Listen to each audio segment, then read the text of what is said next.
land a point No, without that you're right. interruption. No, go ahead. No, you can keep going. Oh, I mean, I just and I'm grateful, like, you know, because it was a true question. It's like, you know, I come in here I know how I look, right? I know how y'all perceive me, maybe. I mean, I don't think all of you do that same way that's been referred to me tonight. But at the same time, you know, I still, I still show up. Like, I'm still here. I can handle it, you know, but I think that we're stopping like progression Like, you and know, any spaces and conversations. Yeah, if we just go ahead and insinuate based on our own emotional like issues, right? no, With the color of someone's skin or their religion. I agree with Kaon on this one. Like, and honestly, like people who think in terms of race, are like, in my opinion, are people who are just very like for me, like I'll give you an example. Jocelyn is a black woman, right? But you know, I don't hear her getting emotional about Kaon being white, right? And so Nobody's who's I do. emotional. Power. Girl, y'all got You don't think that her telling Cragen to sit in the back of the church? Who said that? That's not what she She said. did. I did say that. She I did say meant that, like sit in but the you know, back of That is what Power's she church. said. Like he But has a church in this he just space well right he Yeah, now, but and she it said was a take a joke. back church seat. and Power run. It was a Never mind. joke. It was She like said get in take a the back back of seat. the church. Well, it was a She said wrong take a back joke Yeah. seat. because if I joke about, you know, Oh, never mind. Let me shut up. Shannon. really? I'm Okay. And the gonna be white quiet. poodle was a He right didn't even say joke. Shannon. nothing. You're No, still It was mad? a right I joke. should have just said it. I will say, like I understood what you were saying, like the analogy or I do know like the history a lot of Black people have, like in the trauma Hello? around like Are white you? Shannon. around Let her finish it. Let her yes, I finish have it. I have my own trauma, right? Around like church, white churches, Black churches, I'm gonna go sitting on in the mute. back, segregation, things like that. So when that kind of emotional response comes up, I'm not like, I think there is space for those emotions, right? Yeah, I think so. Well, I agree. Maybe Jocelyn, I not agree right with now, that. but like I feel honestly, like as Jocelyn, things I just think in Well, power no, thank you for spaces, saying that. Honestly, because like You're welcome. I say provocative things like that. I mean, that's me. That's how I that's a But am. so wrong. you and If that's knew it and that that was that's would get a rise. provocative, it wasn't obviously geared toward any kind of racial thing. But you know, because honestly, if you sit in the back pew of a church, Hello? you're not in the front pew, right? I mean, there's a difference, right? And I where know. you are I know I and Okay. did how you think. understand what you were And saying. Kayon, boo. thank you. Boo, I Yeah. know. So I it know. Power was just just eat this shit up, provocative. bro. It wasn't, you Yeah, it was know, Wait, provocative. Wait, and so wait. Exactly. Let power. me So It power. was So you telling me provocative. no one can be sensitive in your in your space or church, whatever this is to Correct. be. Nobody can Correct. be sensitive here. I'm Correct. confused. Yeah, no That's sensitivity. crazy, man. oh, But no but sensitivity? also, No, I I'm when it not. comes I'm, to I gender, Tried to yeah, feed you $10. just calm down. Okay. Just calm down. No, I was just joking a little bit. No, you can be sensitive. I just want to give you guys a reminder, right? Check the jumbotron. So, Gigi. we're doing a Misfits and Nomads gift. You know, hold on, give me a second. Sorry. A giveaway, and so we're celebrating our incredible community growth and giving back to the rebels who help us thrive. And so, if you guys can help us find more like crazy creative rebels, you know, $50, $100, and $200 goes out to the winners. And so, if you guys help us, we'll help you guys, right? Once again, Elon Musk isn't paying you guys anything to be on here, and we're willing to give you guys cash, right? And so, you know, help us grow, and we'll help you grow financially, right? Anyways, so make sure you guys check that out. And if you guys have any questions, reach out to. power. Hold on. If you guys have any questions, Power. hold You on, acting like a real hold on. church, taking Stop, people stop, money stop, for no reason. stop. If you guys have any questions, reach out to Megs, please. Anyways, going back to the question you asked about sensitivity. No, you're free. You're open. I mean, you can be sensitive in our spaces. It's not a big deal, right? Like we don't mind. But it gets to a point where everything doesn't have to be about race, right? But a white woman telling a Black person to go sit in the back of a church pew, Hold on, give me a grassy second. knoll, hello? whatever. Hold That's on. a fool. Hold That's on. a Give me a fool. second. Give me a second, right? She's saying Look, that listen. because you're disrespectful. Like She said that. No, she said it to a black man, Cragen. Go He sit in the would've back said of the that church. to. That's He crazy would've said that work. to anybody being disrespectful. Honestly. Exactly, Yeah, I really would including have. I really including would have. including a white person, right? Like, you know, it's interesting, Lex, right? So why don't? Hold on, So give me a okay. sec, So why does Shannon. she only go off on Hold black on, people? I Shannon, give never me a hear her go off second. on her own people. No, Shannon, give I'm me a second. confused. Shannon, give me a second. You know, the funniest thing about, like, you know, black people sometimes on X is that if a white person come in here and say, "Well, I only eat white ice cream, white looking ice cream." Oh my gosh, she's anti. Vanilla. Yeah, like, She didn't say that. hold on, Vanilla. hold on. She didn't say Hold on. that. Oh my gosh, she's anti-black, right? And so, Well, no, and because That's not that's a what she flavor. said. like that's what I'm saying. You Duh. that you guys racialize everything. That's a Like, Right? flavor. No. Has a Yeah, white you do, woman, and I like do it's has a love like white chocolate ice bitch. hold on. Equating race to ice cream is crazy work. Power. stop racializing everything. That's what I'm saying. You Power, just are said you white ice cream. Power, Vanilla. are you fully black That's or are you mixed? Because no. girl, what type of set are you giving? I'm black as they come. Fully black, Ooh. acting like this. Acting like this, pandering to white people. That's I'm not. a fool. No, I'm not. Because they pay you $30 No, every year no, now. That's a brother, fool. I'm not Stop pandering. calling me brother. I'm not your brother. Thank Okay, you. okay. Mhm. Well, This is whatever. why they said that y'all were self-hating black. I'm trying to figure out Y'all why. Hold be on, give me pandering to white bitches to tell you to sit in the back of a hold on, church. give me a second. Just because I have a different perspective doesn't mean I'm pandering. You are. Hold on, I'm simply saying, like, let's just have some respect. We don't have to racialize everything. So they Okay. don't say racist jokes. You know what? and we You know won't- what? I take it back. You're not racist. You were just saying a joke. We can move on because this is tired. Like the girl who said it. We can move on. Yeah, let's just move on. Let's be respectful. Yeah, let's move and on. Let's be calm. BJ, I'm not. Hey, Shannon thank you. Baker. Thank you, BJ, man. Oh, Jesus. And here he go. Thank- Blazing. Power, I expect better. Yo, Well, Pop, what do you expect better from a man that likes to twerk on other men? No, that's not what I. And be called straight. No, I never said. I never said anything like that, right? Yes, you but, did. But Why hold are you on. lying? But anyways, right? I've been around for a while, girl. You have. You just want to be a victim. That's it. A victim of what? I've never been assaulted. Of white supremacy. Give me a second, right? Let me say this quickly. Yo, Mo Wisdom, you want to get in there? Yeah, I wanted to say Misfit and Nomad Mo Wisdom. If you have Wake it up, issues brother. within this space, you probably brought it to yourself. Just gonna say that, and moving forward, Ashe. Moving forward, I think it's best that we just all understand that this isn't the space where people should be trying to point out their differences. Because if you read the name of the group, it's the Misfits, meaning you probably didn't fit in at these other spaces because they're not as good. And nomads as well. And the nomads, yeah, you're right, correct. So this is coons more like. I was about to say, I don't. Come on, let's. Coon and coonette. No, I'm not. I'm not. Wait, you called her coonette? That's funny, Coon but and coonette. I'm not. I'm like, I promise, I'm very pro Girl, we black. all seen how you look. Thank you. What does that mean? Oh, but I thought that was the other girl she talking. I'm is sorry. pro-black. Jocelyn is a pretty black woman with the braids. Yeah, poetic Well, justice. actually, they're locks. I just made 6 years locks. That's nature. You're poetic natural. justice, Shannon, it's I a live. bull. Wait, hold on. Give me a second, right? So coonettes, right? So it's weird to me because anytime somebody, because I told Kayon this over the phone. I said, Kayon, they're calling me a coon now because like they call me coon adjacent because I sometimes I defend Kayon, but it's not about her being white. It's about just me. I would defend any human being that's being disrespected, and so I defend Mo Wisdom all the time. Mo Wisdom is black, right? And so it's just weird that they're calling me a coon now, and now it's the coon and the coonettes, right? Yes. Like this is crazy. Yeah, I was kind of. I was trying. Coon and Coonette should be the name of your next giveaway. Coon and Coonettes. Well, let me say. all Let the me. coons that you can recruit. Than someone like you. This is where I get confused as like a black what woman. the hell, When it no, let me I say. said I'd rather be a coon than someone like you. And what is someone like me, dark skin and black?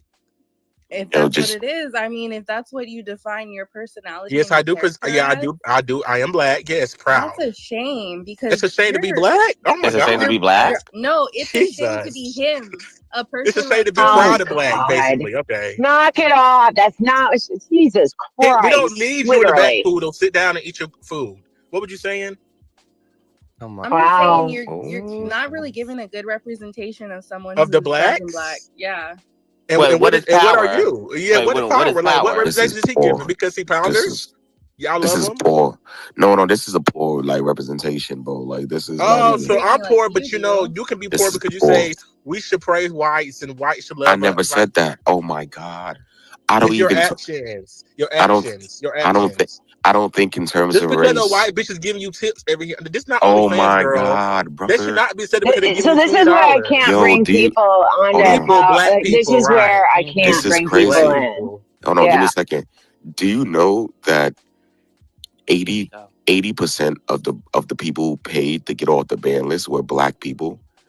So you keep talking about, oh, because a white woman is paying you money. 80% of the people that came off the ban list that paid were black people. Yeah, And because So it's they get predominantly black. rebanned and pay again. exactly, Girl. what are you talking about? Yeah. Like exactly, It gets to a point. it gets to Dishonor on your whole family. exactly it gets to a point, right? It gets to a point, right? And so, You know what? yeah, Tyra, I'm gonna let you have your set. You know, I'm gonna let you keep collecting these people's coins. You know, I'm gonna let you do you. Okay, it's bye. If I That'd was be exactly, great. leaving, I would just Awesome. leave, boo. I don't have to Thank you announce like the so whites. much. yeah, it's I'm not exactly. leaving. I'm Thank not you I'm doing. for the leaving. announcement. Look, Oh, exactly. I'm not leaving though. I'm still here. That we're doing Oh, perfect. well, yeah, we're Yes, doing perfect. like we're doing this for the culture, bro. We're doing Yeah, I this. bet for the Hold culture. on, we're doing this for individuals who are marginalized, who are dispossessed, who are disenfranchised. We're doing this for individuals We're who doing don't this have for the Shannons. the exactly. We're doing For this the for individuals, blacks, right? for the pop culture individuals who are marginalized, who are Hello? Aren't you marginalized too? some Pop, stop letting this man play your I mean, you are face. black. some more I than don't think he others. think. I Did don't you think he know he forget? black, Pop. I think he one of them. Go ahead, Cam. I'm sorry. And your, heterophobia. And them You know, them comb scratchers. He one of them. He want to be one of them.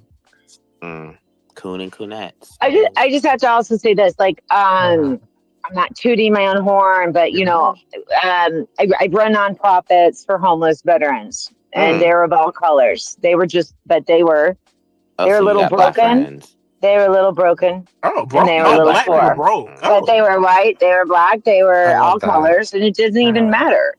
It does, I because love they're just that. humans. Yes. But they're just humans. And the way that works, that you know, you can best reciprocate help or aid to somebody, is that that's just what you look at their life and what they're going through, and you put yourself into it a little bit, you know, You can never put and yourself in my black you shoes, help where it's homie. needed. And it's just they're humans. We're humans. That's it. We're humans. That's not true. In that society, I mean, maybe in your society it works It's like that, but in this society, we're not all human. And I'm sorry, we don't look well, at when all as will it be human. that way? If When we will both walk into your a corporate office, they society don't look look at at both of us us as as the same humans? person, When girl. will it Yes. happen? I'm asking. I think Jesus wants to know too. He wants to Oh, here know we because go he with wants to see if he Jesus. can move you up in church. You know, I like don't know who Jesus is. Jesus who? Power Jesus? yeah, when is everybody just human and they're not black, No, white, Christian, nowhere. It's never you working like know, that anymore, boo. We Catholic, never. Jewish? Everybody's When is always that going going to to be defined happen? by God. We're all humans, bro. Like I don't. That's Do you not how the realize society there are look at other us. black Y'all people on in the this I don't see stage? color as a They Can don't I fool. I say don't see. something? BJ, please don't be a pick me. We do. You know I'm she just gonna give. BJ. I'm just BJ. Here we But go. we are all human, but we're the same. Yeah. And we all don't face Cut that hoe off. what? Can I not hear me? Go ahead. Yeah, I'm God is sorry. cutting that mic. Oh God. Shay, say it again. We are all human, but we all don't get treated the same. We all don't face And the they same know thing. this. It's not nothing new. Yeah. So us to act all share the same experience is not true. But we are all human, yes. But we all don't share. So the way you're treating us right now, like, what part of that? Wait, how are you getting do you treated? belong Like to? the people you Oh, wait, are? I'm out of here. I'll see wait, y'all wait. tomorrow. How am I? What? Getting Wait, treated So the how am color I of my treating skin you? determines how you treat me. the same way y'all Oh do no, us, I right? don't know. I don't I've agree been with treating that. you very But nicely. You've been saying little oh, slick you're not talking to me. You've been saying little slick comments in the back, ma'am. Wait, that's I'm not not one the of these. I'm not that's one of these I've slow. been saying I'm the not truth one of these comments. slow The guys up truth here, girl. I comments. catch all the shade, so you're not gonna get it by me, okay? Well, I mean, You know, you catch the shit. You're looking for it. No, You I have a don't look net for it. It out, comes my dude. way You and I have a catch it. net I out catch to it. catch Why shit do you that want to be no in the one is background when I throwing. whack your white ass? You want to be quiet Yeah, and want to you sob like you're so misconstrue white. You everything. take care of black people. It Girl, goes into hush. your own I'm talking you to know emotion. the what? other You Yeah, would white. whack a sorry, white I know someone guy y'all hurt want to and be put you. you in fucking jail Leah like every Ann black and guy. all these fucking Dora Anthony and all that girl hush. I'm not talking to you. Thank you. Show respect, right? Like you show power, show respect. I'm a black man as well. Show respect. Now go ahead, the other one. Lily. Tell. Thank you. You know what? I'm disgusted. To be honest, Oh, you're just gonna get your own people? Damn. no, I'm disgusted, and I feel as if we're going into a new year, and I think we should treat everyone like Hey, human beings, and well, yeah.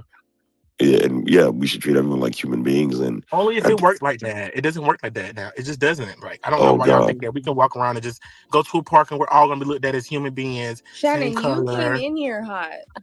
Because I heard what you said. Well, not you, but I heard what the other one said. What did they say?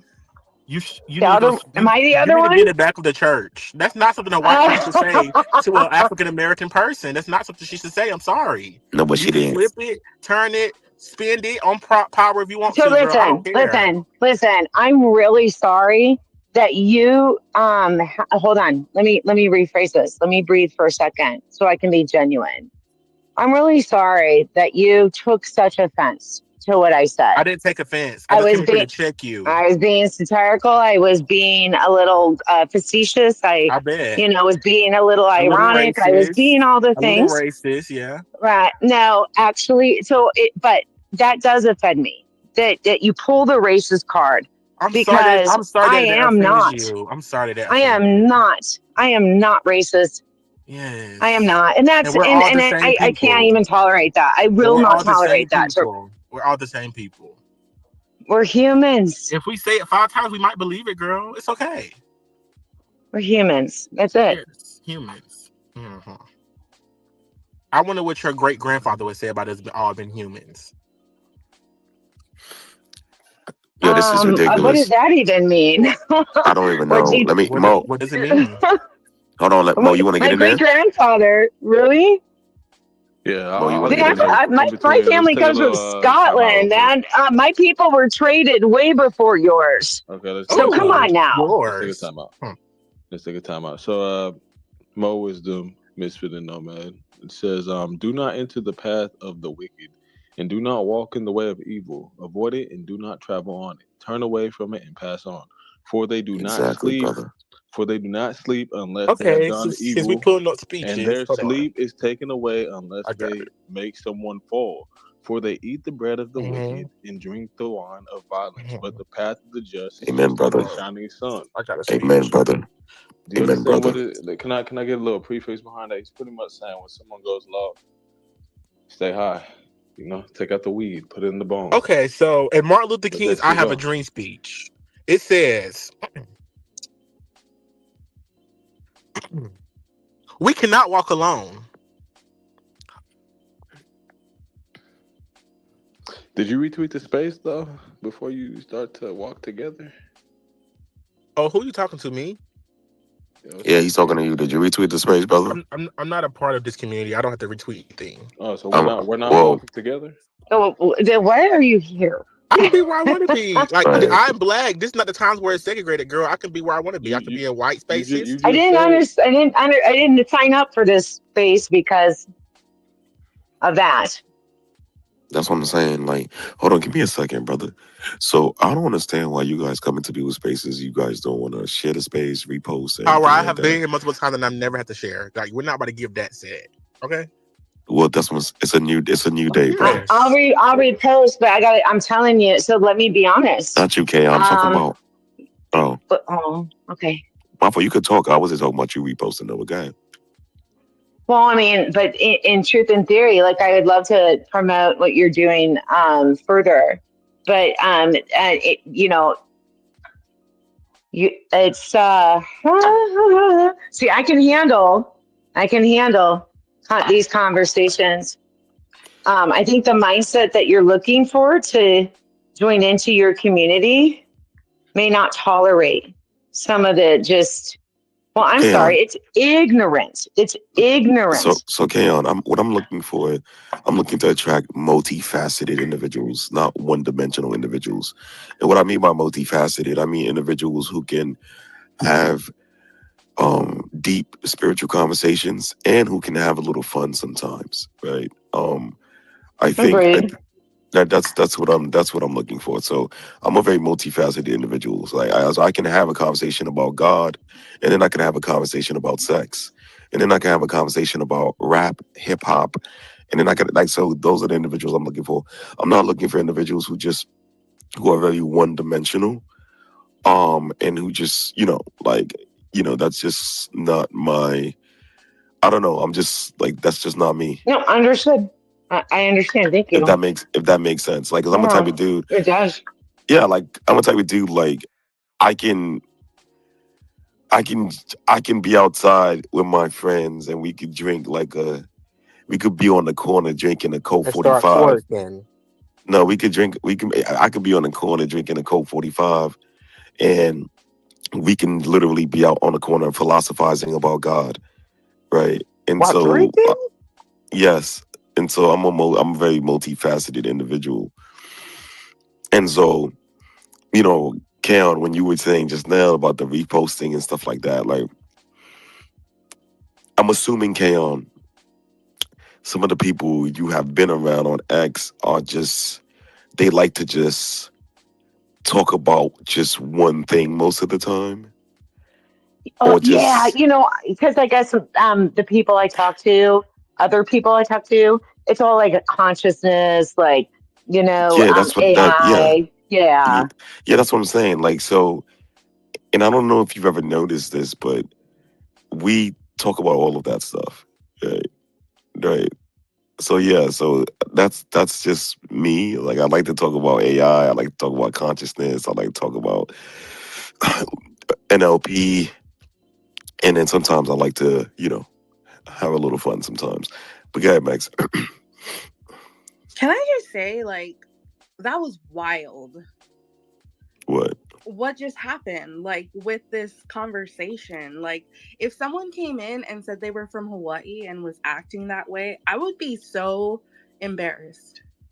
Honestly, like, I would be so embarrassed by what they were doing to like treat other people that way. And so I'm sorry, Kaon, that you had to go through that. And I'm sorry, to Jocelyn, who I absolutely love and, was absolutely being very positive about it. But it's like, damn, that was crazy because like, I get like there is truth, I guess, into what they're saying. Yeah. But like, just because we think differently and look different, it was like we were treated different. And I just don't think that was okay. It was interesting about that. Yeah, no, Jocelyn, me and her was just talking just now, and she was like, she said she'll be back, but she said she didn't want to just stick around defending her blackness and stuff like that. So she said she'll be back. Need to take a little break. But yeah, man, that was just ridiculous, man. BJ, you want to say something? No. I was gonna ask us, can we get Fatma back in here so we could have the conversation? Nah, she's not coming back. Oh, she's not. Yeah, she might come back tomorrow, but I think she said she had enough of, pop culture in your army, your team, and so My team. yeah, I think she's Nah, don't having. say that about BJ. No, that's his team for real though. They cool. Like that's his little team. Like Well, I will say this: we do frequent the same spaces. I do know Shannon. He does get crazy a lot of the times, but we are all different people. It's our group is kind of different from your group. We are all different, like each and every one of us. So don't do that. No. I'm not saying you guys are a monolith, right? I'm saying that you guys are like part of like the same little. You know what I mean? Y'all be around, y'all be doing your thing. You know what I'm saying? Stuff like that. So I'm not saying you guys are like a monolith though. I'm not saying that. Okay. It kind of Yeah, sounded that's like you were making it like that. I was okay. hell no, I'm not saying that. I'm not. Yeah, but Shannon's, yeah, he's just, I don't know. Yeah, I don't know what's up with that. But Justin will be back though. But the Coon and the Coonettes was crazy. And once again, like, it's like we can't like truly grow and evolve like if we're always like constantly just having conversations about race.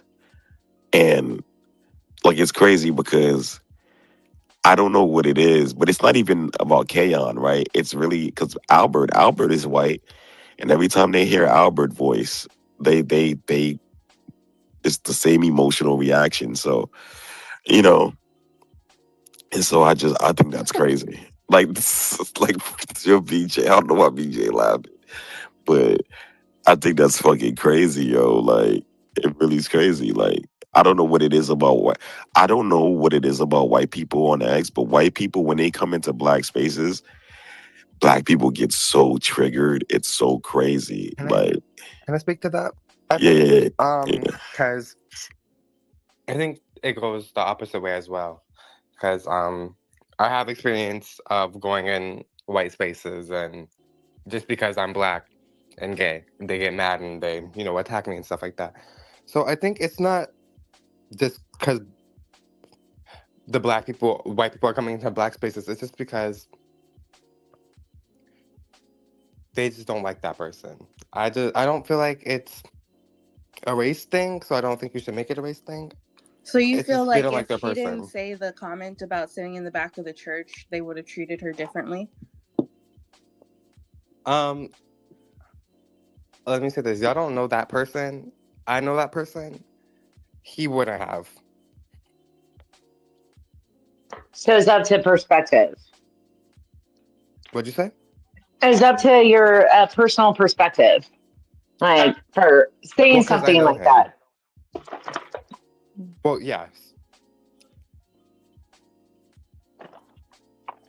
So I should guard my speech when I No. speak amongst a group of humans that I care to like and want to speak to. I should curb my speech No, so as I do not I'm not offend. saying that. Well, Well, but Misfit. I would have to then, though, right? In order for you to hear me. No, not necessarily. Misfit and No. had my wisdom. I just think it was the wrong timing.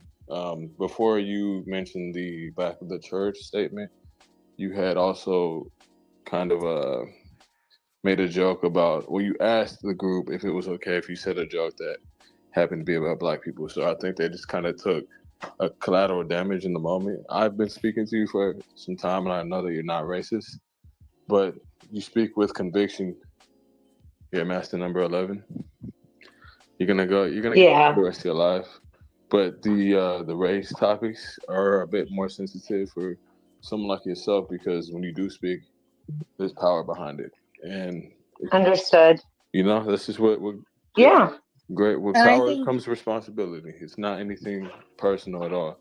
But as far as I just want to land this plane real quick.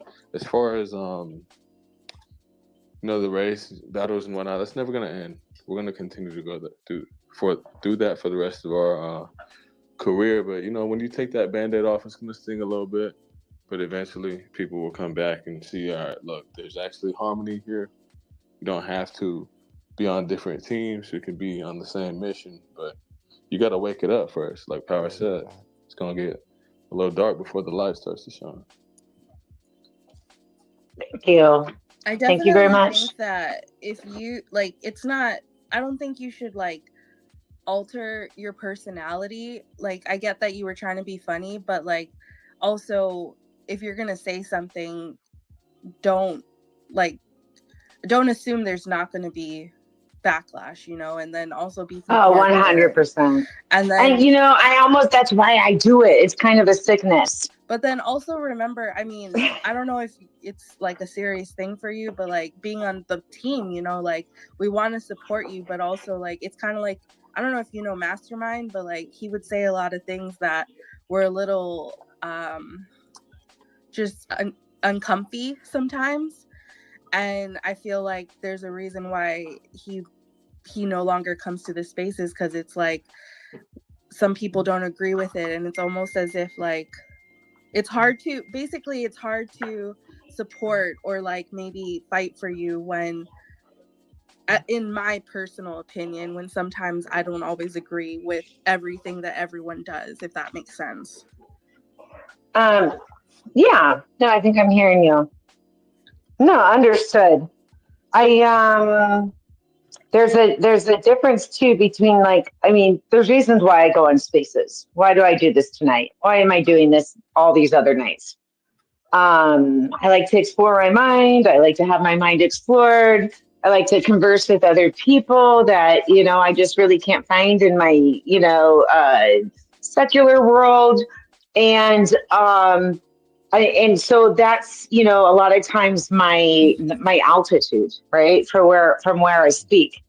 And because people go to spaces for different reasons, or maybe they're more emotionally caught up or something in a conversation, I don't always pick up on that. If that makes sense. I'm a little neurodivergent, if I can throw read the room?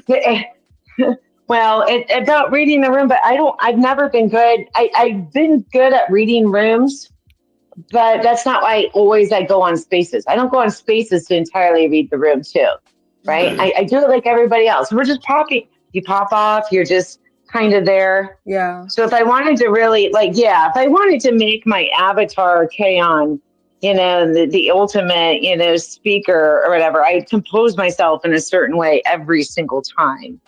The problem is I don't want to do that. I don't want to convert to that either. So I guess he's right. I mean, it's like you get what you put out. Speak, Yeah. I mean, Yeah. I just think it was a time and place type of thing because the yeah. conversation was already I mean, heated. yeah, but I think and let's just be honest, man. Like, there's been times where Kaon had like didn't make like remarks like that, and they still will have like that same visceral reaction. Would you say So that This it was is true. before or after her making a remark that affected their feelings? nah, hell no. They've been coming at her way before she made any type of remarks about anything. You know what I'm saying? Like, just off the strength that she's just white. That's. I mean, you got Mo be in here. Mo was in here the first time, so I mean, you can just ask him. So I get I mean, that. it's just hypersensitivity, man. I just think I'll tell you, well, the females are way harder for me to combat than the males. Why is that? I don't know. Because I guess, I don't know. yeah, I respect females. And I don't understand, they did. general Hold on. respect.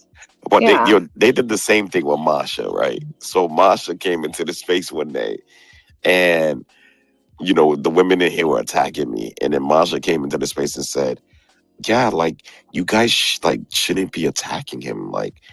And then they's like, "Shut up, you white girl!" Like, just what the fuck? Like, it was so fucking crazy. Like, and all she was saying was, "Yo, you guys shouldn't just be like attacking him and shit." And so, yeah, I don't know. It's just, I don't know. Facts. I really I don't. went through it as well. It's certain archetypes, and again, I know you guys aren't super into the metaphysics and whatnot, but you'll see it's typically the master numbers that are constantly being tested. Power, your master number 11. Myself, 33. Kaon, you're 30 or 11 as well.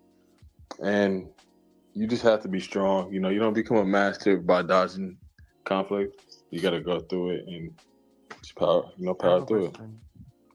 Yo, that conflict though too, just like with trauma. Like we talked about this many times. Like, trauma, good for you. I think that conflict is good for you too. I mean, it teaches you, it should at least. Conflict should teach you a level of humility at some point. Because at some point you choose to engage in it or not, right? You can pull back, you can like breathe, you can like take something in that, and not be emotionally responsive. To me, I think the conflict is a good thing in a way. That's what it's kind of why I like your at power spaces. There's conflict all the time. Yeah. Well, I mean, the people love the conflict too. Sometimes the drama, it does attract attention, and it's part of reality. That's why reality TV and entertainment always has a little bit of drama in it. But as far as race and things of that nature, if I'll be honest, I have nothing to hide. For the most healthiest offspring I could produce, it'd probably be best that I deal with another melanated woman. That's just a fact. Now, the the problem is, and the point of disparity is that we don't want to do the work to get to the highest potential. And a lot of us melanated men typically just don't want to argue. We want to have more conversations like we can over here at the Misfit and Nomads space. It's intellectual, it's challenging, it's thought provoking. And if it's gonna be a low level conversation, whether it's in the space or in real life, I'm leaving, man. I'm leaving. I can't stick around for that type of behavior because I know my worth and my desires. So that's typically the battle I see day in and day out. Mm-hmm. You know, that's a very good point, man. I just think that honestly, conflict is very conflict is important. Honestly, like I say this all the time, people don't know what they want, right? Like you have to show them what they want, and so a lot of times people act like they want to have like these peaceful namaste conversations all the time, but they don't, right? And Honestly, so I pick that over what we just had any day. yeah, that's that you're just person. Yeah, no, like look, listen, and I respect that, right? But you're just like one person, right? And so like if we were to have like peaceful namaste type of conversations every day, like yeah, people would just leave the space, right? People don't want to have, like, you know what I mean? Like, you know what I'm saying? Like, they don't really truly want to. Let's be honest, right? Crane said this earlier. Crane said it. Crane said, when people come on spaces, they want to have a good time because they've had a long day at work, right? And so people don't want to think after they get off work. They don't want to think, right? You know what I'm saying? But Like, then there's those people who do want to think. no, there are people, that's what I'm saying. There are people who do want to But think, like what I'm right? And saying there are, is like, why do we care about the people who are just trying to like not really like honestly I'm living life and choosing people who want to grow and help me grow. So it's like why do I care to stay in a space that is just yelling back and forth about things that don't matter, like correct. No, yeah, no, absolutely, absolutely, and I get that, and I'm not saying you should care about that. I mean, I'm not saying you should care about those people. I was just like, yeah, I know. Speaking the pointing I'm out truth. that. just venting, to be honest. Yeah, no, I know, I get what you're saying. I get what you're saying as well. Power, I was just you're pointing. speaking the truth. It takes a mastermind to walk someone that doesn't quite have understanding of where they could be to walk them into understanding or into wisdom.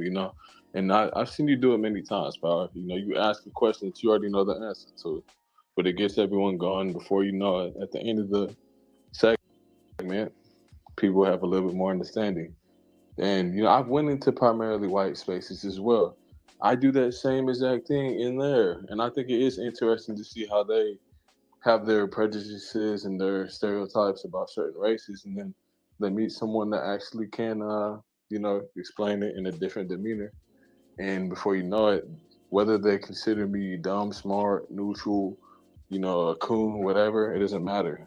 I know that they're gonna think about the conversation, and hopefully, what the goal is for them not to assume that we all behave in a lower vibration. We all have our different flaws and our pros and our cons.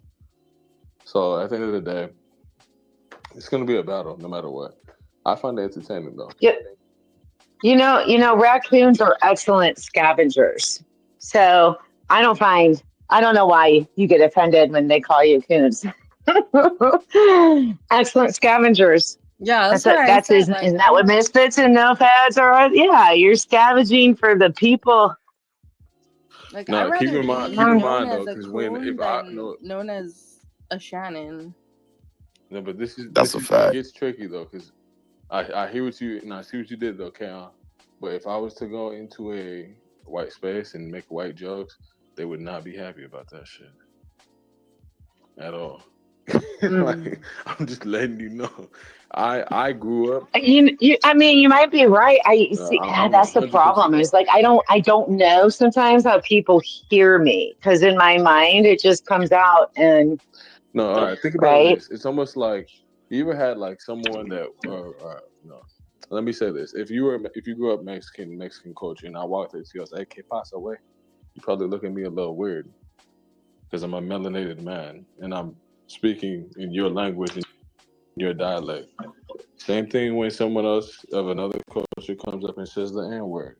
It's a little like head tilting, you know. It's like, yo, to someone that When maybe I'm didn't referred to as experience it. like a white girl, the white poodle, the white cougar, all the other things, it's like white, white, white, white, white. Yeah. I haven't had right. I don't have the same cultural Oh yeah. history, Well, let's say this. right? Imagine me walking up to a white gentleman who was like, "What's up, dude?" He already knows what time it is. He's gonna be off to a bad start because I'm approaching him not in a neutral demeanor. It's just me trying to get to some type of level, Assimilate. trying to get to some level of understanding, either in a genuine way or a disingenuous way. Oh, I got you. Like, yeah, so through the assimilation, you have to go with it's going to be taken well or not taken well at all. Right. And it's a toss of the coin Right. And this given is the because I person. mean 9 times out of 10 it's just best not to even try and go towards their home court. Each race has the home But court. when I said back of the church, dude, I wasn't even thinking anything racial. I Yeah. literally meant get your ass in the back of the church away from the pew of Jesus. Come No, on, I get that. like But like that was get back there. that was And then that I joke didn't though. mean it. So I didn't even understand or know when it came out of my mouth that it would have been taken racially Right. at all, Yeah. because it wasn't where I was coming But from. you got to keep in mind But the barrier, yeah, the barrier was because the white girl said that, and then it goes back to no. It get wasn't to the that. back It of the wasn't that. There bus. was a follow up joke that you had kind of like foreshadowed before, and then someone in the crowd goes, "Hey, you got the white girl up here trying to make black jokes," and Power said, he said, "No, that's not what she's doing," and then you said, "Well, I mean, it is kind of funny if everyone's okay with black jokes." No, I Then you said said the thing because of after the that. paying tithing to Power, pay tithing, like you guys No, pay tithing. That's where my mind was. I was on the whole church thing, and I found it relevant. But I guess, listen, nobody would come buy tickets for my comedy show. I get that now. All right. so no, you know what? Honestly, I understand the humor in everyone's race and whatnot. For me, especially as someone that has to interact with people on a day-to-day basis, I keep it as neutral as possible. I just don't even like for me. It's just awkward, and I I understand can people. hear that. I can hear that with you. It is kind of Yeah. awkward, just simply because I'd rather talk to you as a human, and this is what Hotep was saying. She wants to be addressed as a human, not as the culture or her home court. Like, let's just talk as people, Yeah. type of thing. So Gotcha. I know your intention, though. We all Thank get you. it. And Well, I appreciate that. Yeah, appreciate your demeanor too. No, truly, like when you are intentional when you speak, like that's admirable. thank you. I learned from people like Power and yourself. I tell you what, man. There ain't no better speakers than the Life Path 11s. Y'all got something special going for yourself. I think also if you have just like the slightest feeling of like, ooh, this is gonna piss people off, maybe that's a sign. It makes if only I had. It's practice. It's definitely something Well, that I mean, needs practice. if I wanted to be, so that's what I was saying earlier, though. If I wanted to be intentional in the space, or if I just kind of want to pop off, then there's a difference. So yes, I absolutely can reserve. I absolutely can hold it back and be very, very intentional in how I speak. But then there's the other side that's like, well, that's not really why I enjoy going on spaces all the time. And I understand, I get what I sign up You for. like the drama. Like you like being the drama.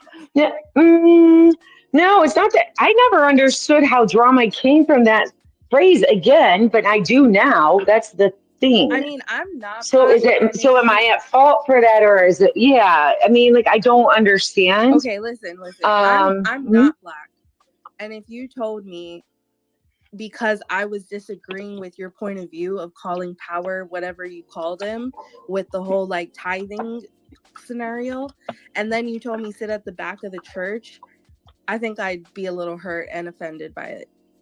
And I'm not black. No, but I meant like we are the church. There isn't a building. Right, but what There's I'm not a saying is religion. It like is the church. Get regardless in the of back who of you're it. telling, I know. I it will understand piss that people now. off.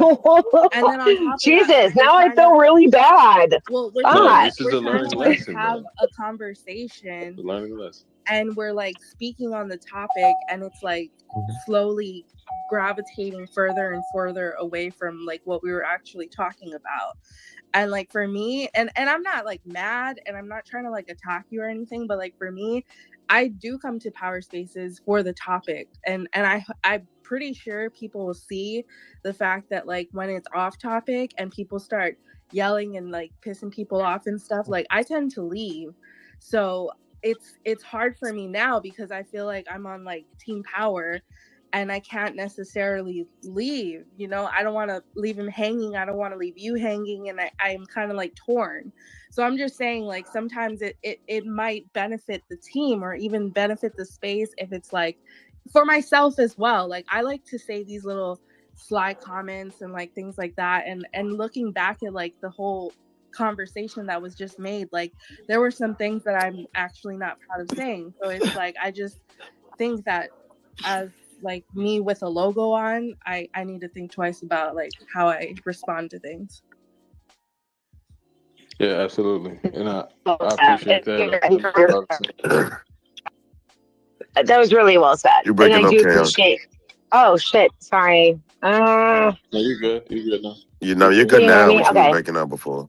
Sorry. No, that was really well said, and I can hear and I appreciate where she's coming from. You know what? I'll just kind of leave it at that. You know, and then the one thing I wanted to bring up though too.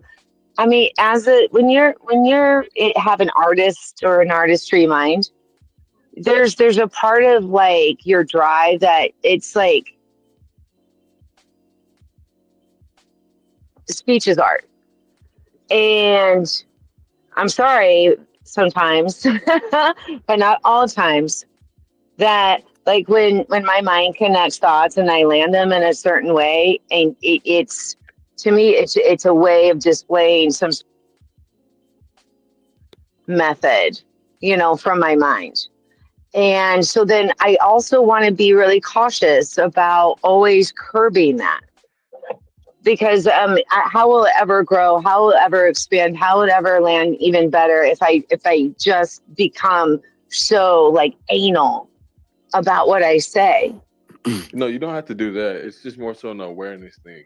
Like me, I personally love my English accent. Like, Kayana, what's up? Okay.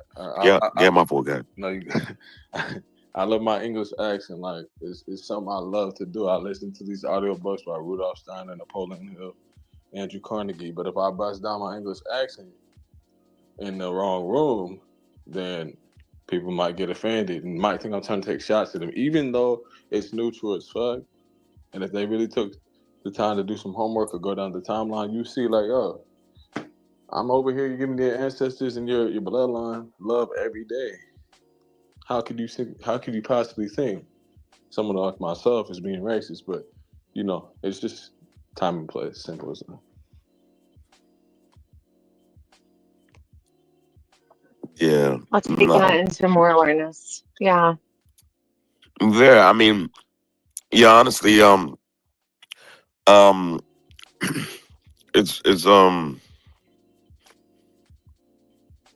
yeah. It's honestly, it's tricky, man. It can be a little tricky sometimes.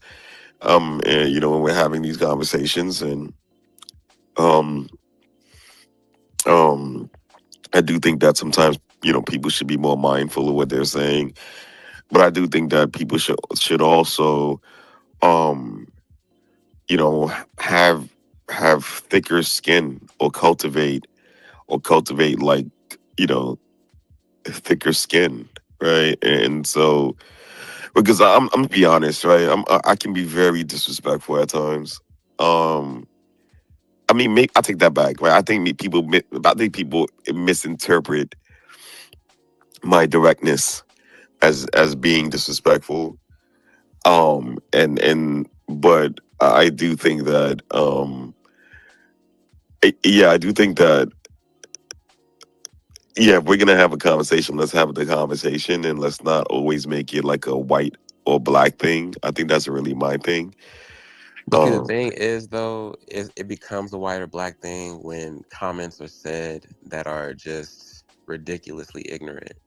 And then, like, again, like going back to, like, we've had this conversation, like the microaggressions get perceived, and then it's like, no, like people aren't letting, like, like I'm pretty chill, but like, somebody like tells or somebody that, is gonna speak up on shit, call it out. It's like, bro, you have to expect that. And it's like, it's not about like making it a issue, but it's like, it goes to the awareness thing. A lot of times people just, for whatever, either you just are completely oblivious and clueless, or you're doing shit on purpose. And either way, it has to be addressed, because it can't go on. The conversation can't be had in good faith when you're saying things like, oh, don't be offended at being called a coon. Raccoons are scavengers. Like, what the fuck? What the fuck? Yeah. Yeah, that's what I'm saying, and that's what I mean, right? Like, I mean, first of all, you just said it, right? Perceived. So perception isn't always reality, right? And so the way you interpret what someone is saying doesn't mean that they're actually saying what you think they're saying, right? All That's right, one. bro.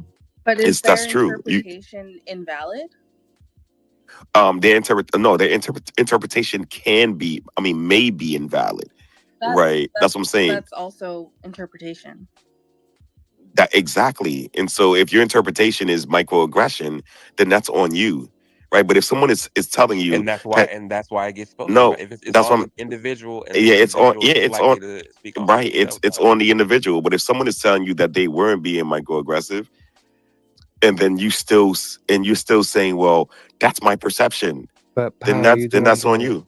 you do understand that person did make multiple comments No, no, I'm like talking about. that. I'm talking about like I'm talking about like Are we talking prior. about in a general Yeah. I'm talking scope of about prior. things? No, I'm Okay. talking about prior to this conversation. I'm talking about like before this conversation, BJ. I'm talking about like some of my other spaces that I've had. You know what I'm Okay. saying? Like, yeah, I'm not even talking about right now, like what Okay. happened today. You know what I'm saying? I'm talking about like some other conversations I've had, right, where black people interpret everything that white people say as like microaggression. Like, I'll give you an example.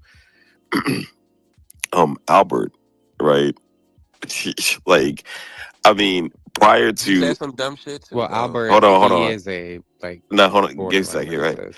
Nah, give me a second, right? That's what I'm saying. Prior to Albert saying what he said about George Floyd and his yeah. Prior to what he said about that, like, Albert would literally just, he'll just be having a conversation, like just really just having a genuine conversation. And then people just make it about like him being white. And I'm Can like, I yo, ask bro. what he said about But George Floyd? no, but see, this is the thing.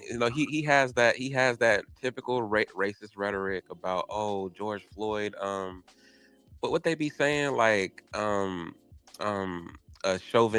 was just restraining him, or no, he said, Well, he died. fentanyl. He He yeah, he died of ate the overdose. fentanyl. He died of Yeah. overdose and all that type of shit. I mean, Yoshi said the same thing. Yoshi's black. Well, Yoshi is. No, hold on, give me a second. You guys don't have the same energy for when black people say this stuff. Well, that's Right? not. I feel like No, I have don't more. be I in actually have more agreement most of the energy time. for when black people say that type of Okay, thing. well, Yoshi is BJ. black? Wait a minute. Yeah, Yoshi. Really? Right. Yoshi. Question Yeah, mark. Yoshi. That's the Shut type No, of the Yoshi. front thing. door. No, Yoshi He's is got the black. whitest black voice I've ever heard in my life. Or should I not have said that Yoshi too? sounds black. Yeah, It's that type of. Yoshi's definitely black. Yoshi But sounds black to me. But. Yoshi's definitely black, right? But at the end of the day, right, it's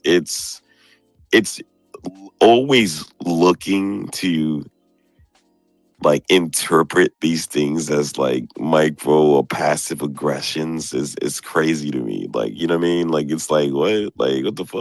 Like, It's not this is about weird. it. Well, All what if it it's just not is a microaggression? right because it's not always interpreted. If it's continuously happening, and then it's like the fact that you're bringing him up is like, regardless of if he's had conversation in good faith, knowing that he has these racist beliefs, it kind of invalidates most of his perspectives. Like now you know that he's a racist. He has racist ideology. So I can't take what you say. I can't give what you say any merit because I know you are a racist. You have racist thoughts.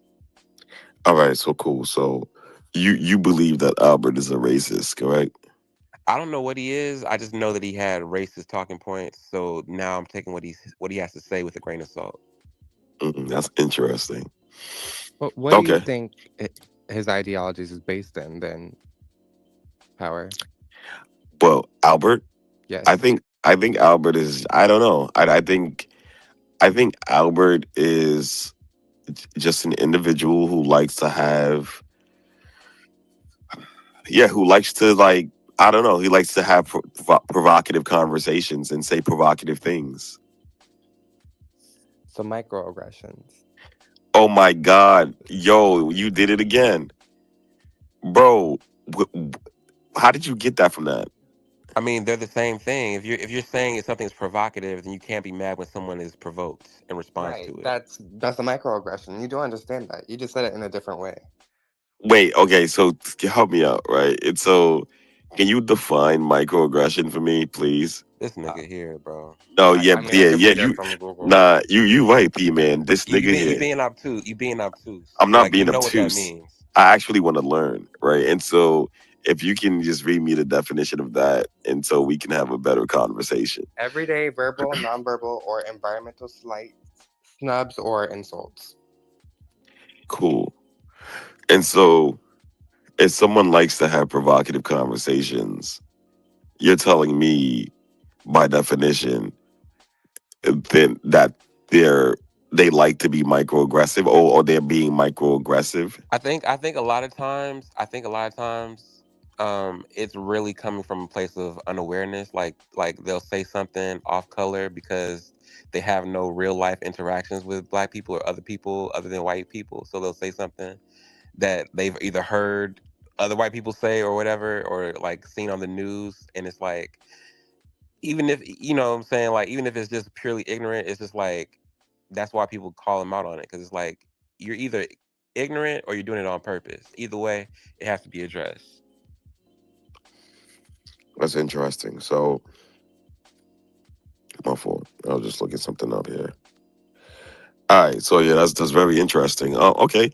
And so yeah, honestly, we could agree to disagree on this one, right?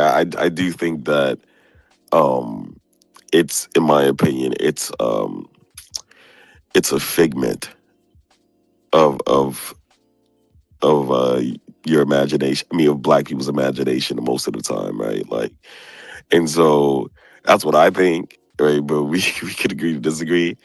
Like, I don't know where you guys are from. Like, I grew up in New York City, so I grew up around a whole bunch of different people, and so for me, it's a little different. I grew up in California. It's very diverse here. All right, then that's what I'm saying. Then okay, yeah. So for me, it's a little different. So I don't know, right? I don't know, but I don't think we should be like, we should get like emotionally, It's triggered not. It's by. not about. It's not about emotions. It's. I mean, the conversation deteriorates if I'm saying a whole bunch of like indirect jabs at you. How can you say the conversation is good faith? Like at a certain point, you're gonna be like, I don't want to have this conversation because you're just saying a bunch of like little sneaky shots, and it's All like, right, okay, cool.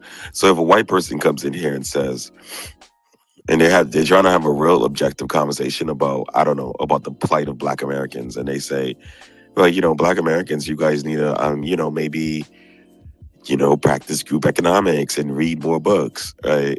Are you guys gonna sit there and say, well, that's racism or that's microaggression, like, or that's No, what? I wouldn't Oh, say so, that. I oh, so you think wouldn't say that? I wouldn't. But Okay, cool. I would ask why wait, what are they coming from? Why are they saying that? Why would you want to know that? Well, I wanna understand what their viewpoint on that. Okay. All right. Okay. I get that. Kay, you want to say something? Oh, no. I do and I don't. I'm learning. Just say your opinion. Well, I mean, so he asked a very specific question of a white person, group economics. That's okay. So that's an okay joke,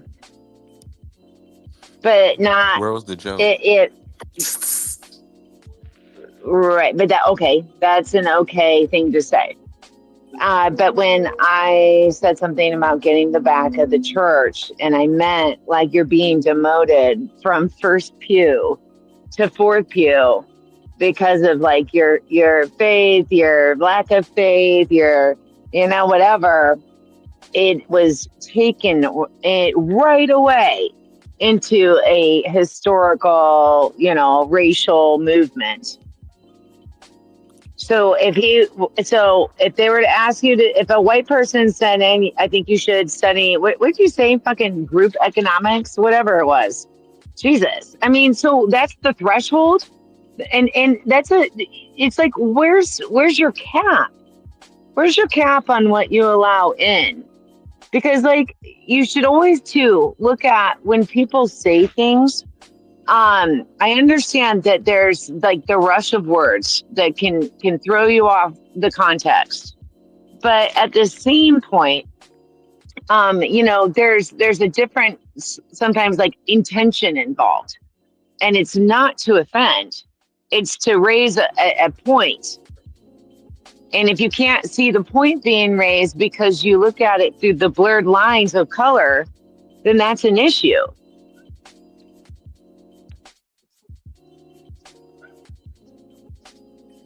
If a black person said what I said to get to the back of the church, how would the response have been different? I don't feel like that would be said by like 'cause even outside of a racial context, like that doesn't even work. Like I'm sorry, but I've listened to many of these. Go to the back of the church. Like no Yeah, church is saying go to the back row. Like you're bad. Like what? Like that doesn't even Well, work. and Like, then at the same point, I hear all the time in these spaces, it's like, shut up, N-word, N-word, N-word. Oh, and I know that's cool. It's that's a cool for great you point. guys to throw to each That's a other, great but point. like, That's a great. offends No, me hold on. even here. Yeah. No, hold on. Kayon. That's a great point. You know what? Excellent point. Right? Because it seems to me that, black people are the only group of individuals who can, oh my goodness. Oh yeah, hold on. This is gonna be good. Who can be racist, right? And so Kayon is right. So every day when we're calling each other nigga this, nigga that, nigga, can't you see? Every day was every day we're saying nigga this and nigga that and nigga knees. That's cool. We don't have a problem with that, right? But the moment a white person says a joke that she didn't even like, her intent wasn't even what you like. She wasn't even thinking about what you guys were thinking. Well, powers, because when I gave the example earlier, Mind you, unintentional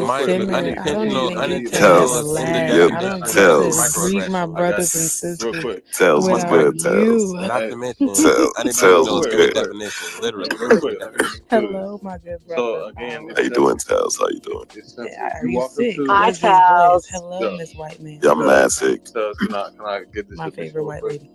Can Go I ahead. get this submission? Thank you. Absolutely. So it's almost like if I was to walk up to a Hispanic person, I say, "Hey, ¿qué pasa, what?" That's just not in my root. It's not in my dialect. It's not in my home court. There's no reason why I should be going around, or there's no reason why someone from a different home court should be coming up to a Hispanic person saying, "¿Qué pasa, way?" If you're not really even from the culture. Yes, we say it because we typically are from the root. It's contradictory, but let's be real, man. Like the Hispanics do it, the Caucasians do it. They say, You know, they probably joke around and call each other rednecks or things of I'm that sorry, nature. brother. You know, What it's side like of the fence are you on with this if one? I I came in Oh mid my Hey, God. bro, conversation. like hold on, let me finish. Yo, I'm just trying to Tells. figure out. Let me Yo, finish. Tells, you got me crying, son. Yeah, all right, that's fine. I know I'm on the money. Anyway, it doesn't make any sense for me to go up to a Caucasian and call them a redneck. That doesn't make any sense. Or even if they didn't want that word to be used anymore, no one else should be fucking using it. If they choose to, that's on them. And lastly, this topic is sensitive for melanated people overall because it's a spiritual battle. Yeah, we might have gotten the physical part over. We're working on the mental, and now we need to address the spiritual as well. It was only 75 years ago that our grandparents were really in this shit, having to get death and see the N word carved into it. And as if that didn't affect the offspring and their experience and the trauma, and it trickled down mentally, physically, and spiritually. So now when we're trying to address this problem, it's going to take a little bit more time. It's very sensitive. Melanated people are the people of the heart. We feel things on a whole nother level. It's not always what you say, it's how you say it. So when people are saying things like this, it offends us because although the word that you chose may have not as been severe, but we can pick up on the vibration on what you're saying. You may think it's wild, but I kid you not, it really is something that we have to be able to do. And Not yet. lastly, this, I'm just gonna say this. It's a very serious topic. So any laughter about it, when having a back and forth, or any unseriousness about it, isn't gonna help anyone of the melanated community understand. So, first of all, the funniest thing about it when we have conversations about when we have these conversations, and when we use phrases like people of color, people forget that white is also a color. That's one, right? Two, Kaon made a great point, right? And so we don't hold each other accountable for calling each other the N-word every 5 seconds, right? Now, I think there's some psychological, there has to be a psychological explanation for using, for taking a word, right, that was a slur against Black people, and then turning it into something positive. It's giving like some mental disorder, right? Correct me if I'm wrong. But yeah, so What's the etymology on that word? Where does it come from? the word nigga. Mm-hmm. Honestly, I'm gonna have to double check. Let me see here. It's from Negro, and then the hard R after that, and then after that, it's just simply the dialect. Because when Negroes first learned how to speak English, that was a common word, the hard R, that the slave master used. So they eventually picked up on it, tried to soften the blow, because when they see that It's because white people couldn't pronounce Negro. the slave master is being super aggressive, that's where you get your Samuel Jacksons from the Django, the house niggas versus the field niggas. Because it's like a capitalistic society in a sense. He getting treated better than the field niggas. The house niggas getting treated better than the field niggas. So guess what? He gonna start speaking like the master too. Nah, so I got it, brother. I got it. Right. You know Right. what I'm talking No, I got it, brother, because you was about to go down this whole Django. No, I'm on the money, dog. You can't even what? No, I got it. Let me give them the facts here. So, etymology of the N-word, right? So the root comes from the Latin word Niger, meaning black, right? So in Latin, it was simply a descriptive color term, not inherently negative.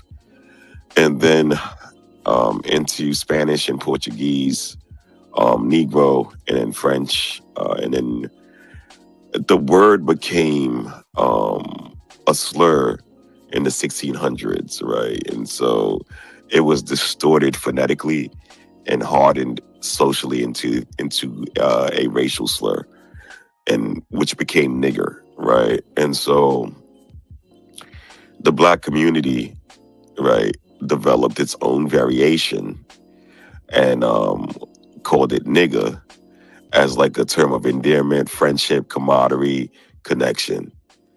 What I want to know is like, why that term, right? Like, why take that and try to make it something positive, right? Like that's strange. That's very strange to me. Um, like, why? Do you have an answer for that, Tails? Why take a word like that and try to make it? No, see, that's the thing. I actually agree. I don't even think we should be using the word, although I am a hypocrite because I use it. Because if y'all don't give a damn, why am I giving a damn? You understand what I'm saying? I feel like people that's not of our race, they have a point when they say, well, you're saying it, so why can't I say it? I mean, if you're taking it and you're, redefining it as something good, who are you to tell me that I'm not saying it in good endearment? You know what I mean? So I don't have Exactly. an argument against you on this one.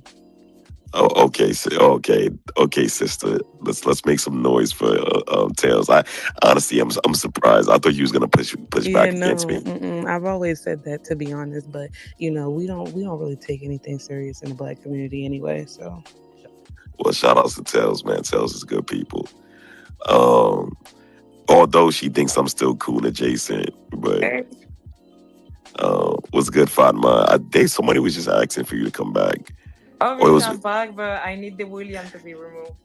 it was BJ. It was BJ. I don't care about BJ, but can William be removed? Because Reminder is Islamophobic. Yeah, so that's tough, Fatma. You put me in a very tough Is position. Islamophobic. It said Well, very misogynist and How's everyone? Islamophobic. My if he, humans in here, my fellow humans. hold on, brother. Just I'll be wait. I'll wait a bit longer then. yeah, thanks, brother.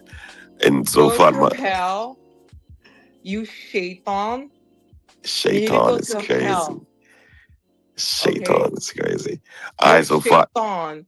You think you're a Christian, maybe? Jesus is dark. Okay, Jesus is not white. You're trying to worship white Jesus. You're crazy. Okay, you have nothing to do with Christianity. You have nothing to do with Jesus. You're just a stupid person. So can you leave? yeah, all right. So look, let me say this quickly, right? Would you accept an apology from William? Of course not. Apology to me, or did I do something wrong? I will not receive apology from Islamophobes. So I don't give a fuck about their apologies. She's looked at my profile. I want you in hell. I'm a Christian. We have to have discourse, okay? We should be able to talk about things without just kicking someone out. You probably right? think Jesus is white. Yeah, so not the truth. Yeah, that's you're on your side and I'm on my side. I love Jesus more than you will ever do. That's you think Jesus is just a prophet.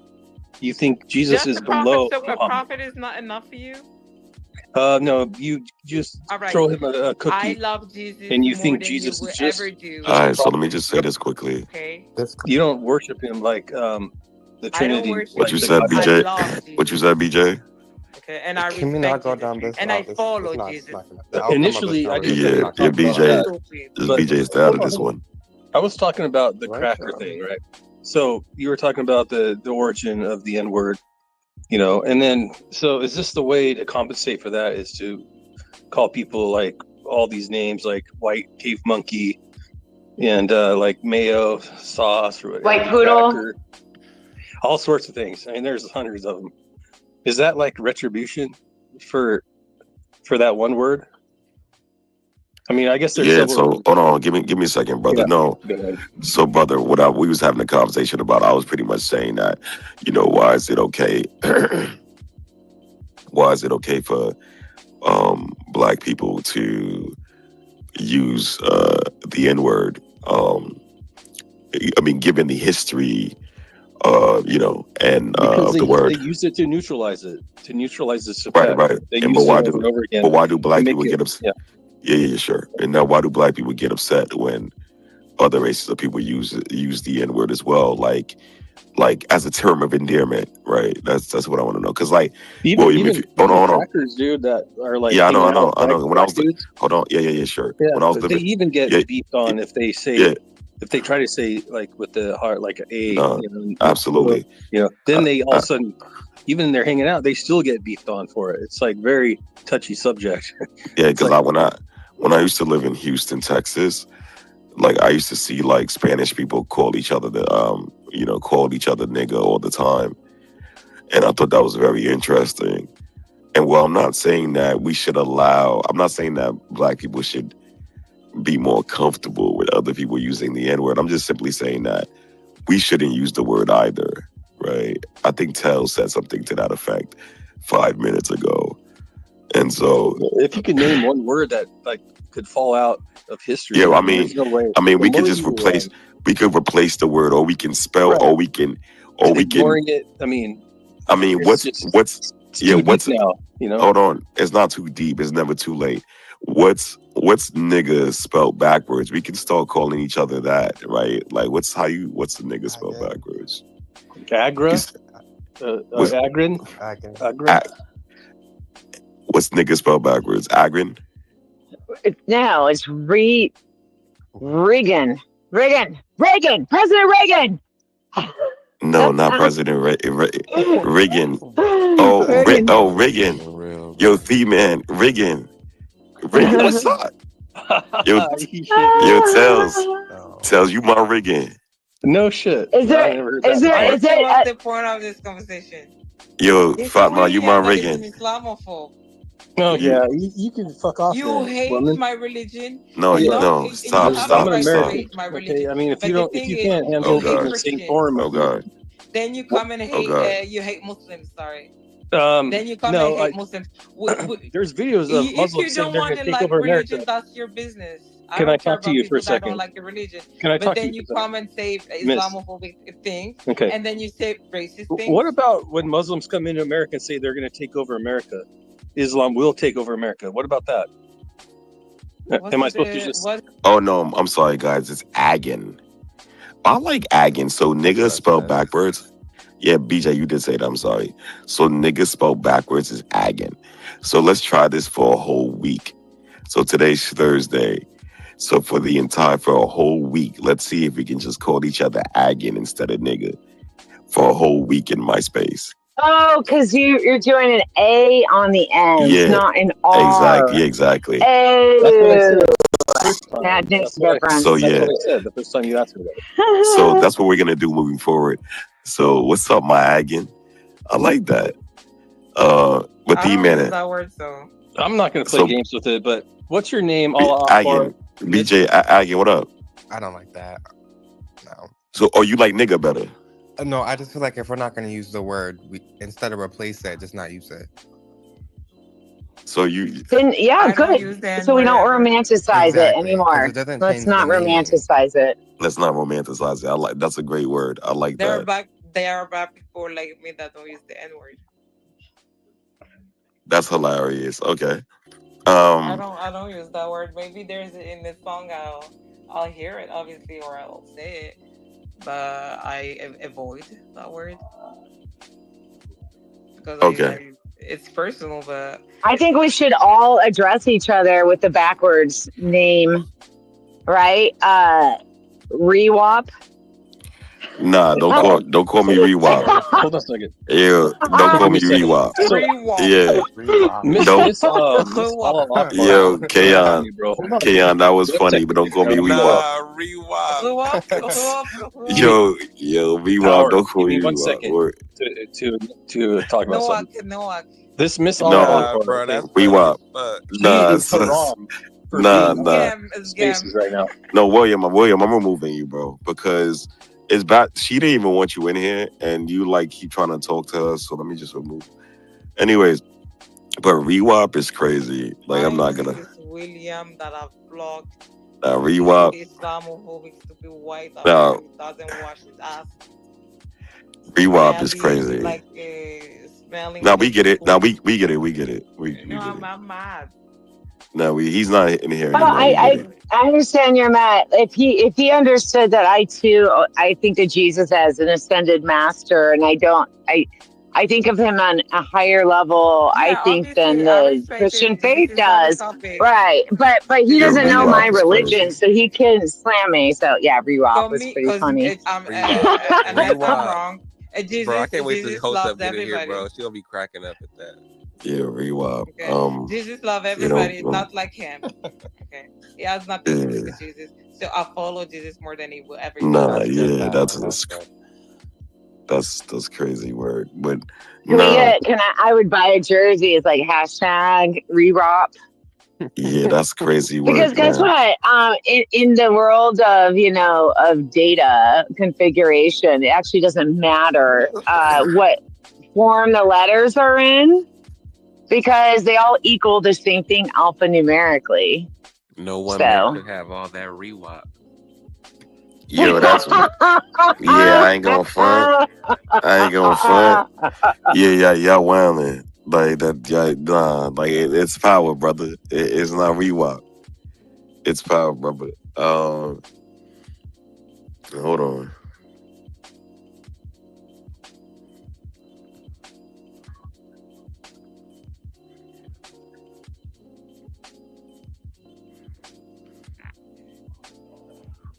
Yo, Power, remember that Bro, frequency AFK, scale? bro. This is unreal. Give me a second here. That frequency scale where like the frequency of power was right there. It was like the healthiest, like up there at the very beginning before the top frequencies, so tight frequencies. Rewop is just the rewind of that. And why not throw some rewind?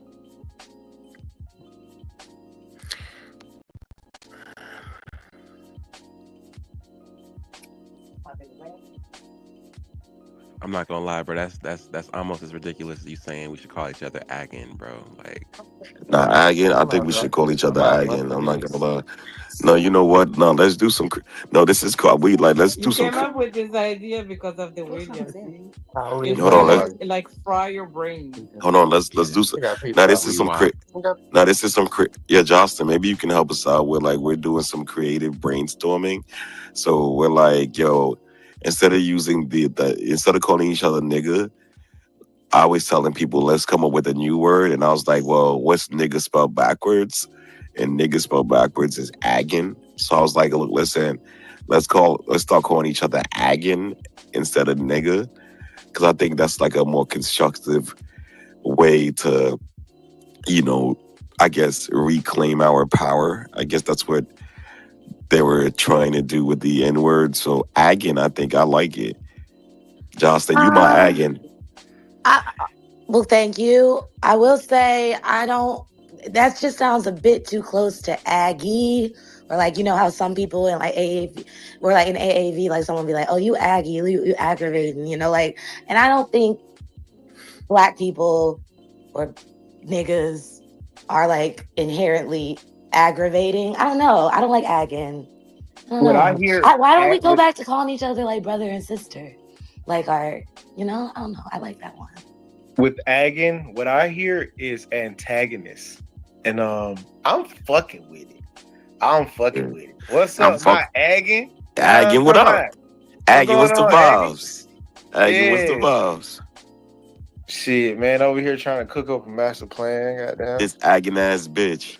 Oh, I'm sorry. I'm a bitch again now. No, not you, Jocelyn. No, I'm talking. No, man. I was just saying it just to say that. Okay. Yeah, no, but I like agging. That's fire. Let's do it.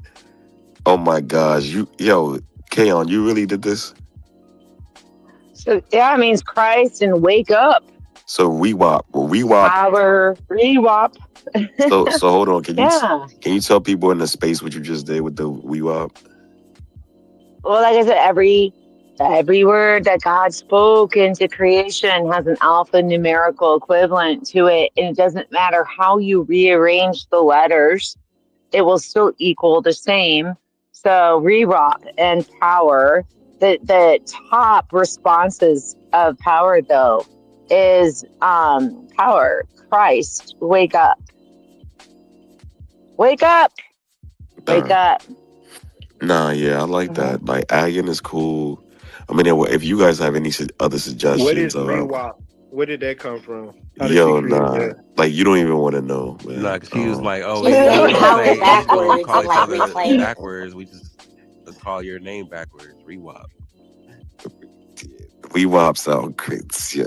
Oh, power is power. Rewop. Oh, okay. So now it's It's a rewop. I backwards don't want ass to power acting. niggas rewop. That don't sound right. Front words, backwards, whatever door you want to take it in, everyone. That's cute, Take it in the K9. front I door or know the back only a door. white person would Yeah. not want to read. Yeah. So she can't, but she can't say Agan either because it'll be just nigga backwards. So I see why she wouldn't want to say Agan. No, I say Reagan. I do the R, the hard R. Sorry, I don't know. I don't know how we came up with that. That confused me for a minute. Yeah, I I see think why maybe she we did should. that, bro. I think maybe we should find something else to say. Maybe. Well, we I think might, we yeah. should, Yeah. So, look, listen. I'm trying my best here, man. I'm trying my best. Um, it's so crazy. Every time I cough, my body hurts. What Like I have. what about French word for black? Noir. What ain't it? Noir or Noir. some It's shit? not noir. It's How you noir. say it? Noir. Noir. Noir. What up, Noir. my noir? Noir. Oh, I like that. Noir sounds. I don't What, know. what No, we would you have call me? What would you say to me though? Would you Okay, say, "What up, my blanc, My Blanc. No, my blanc. blanc"? French is hard. Yeah. I'm gonna teach you.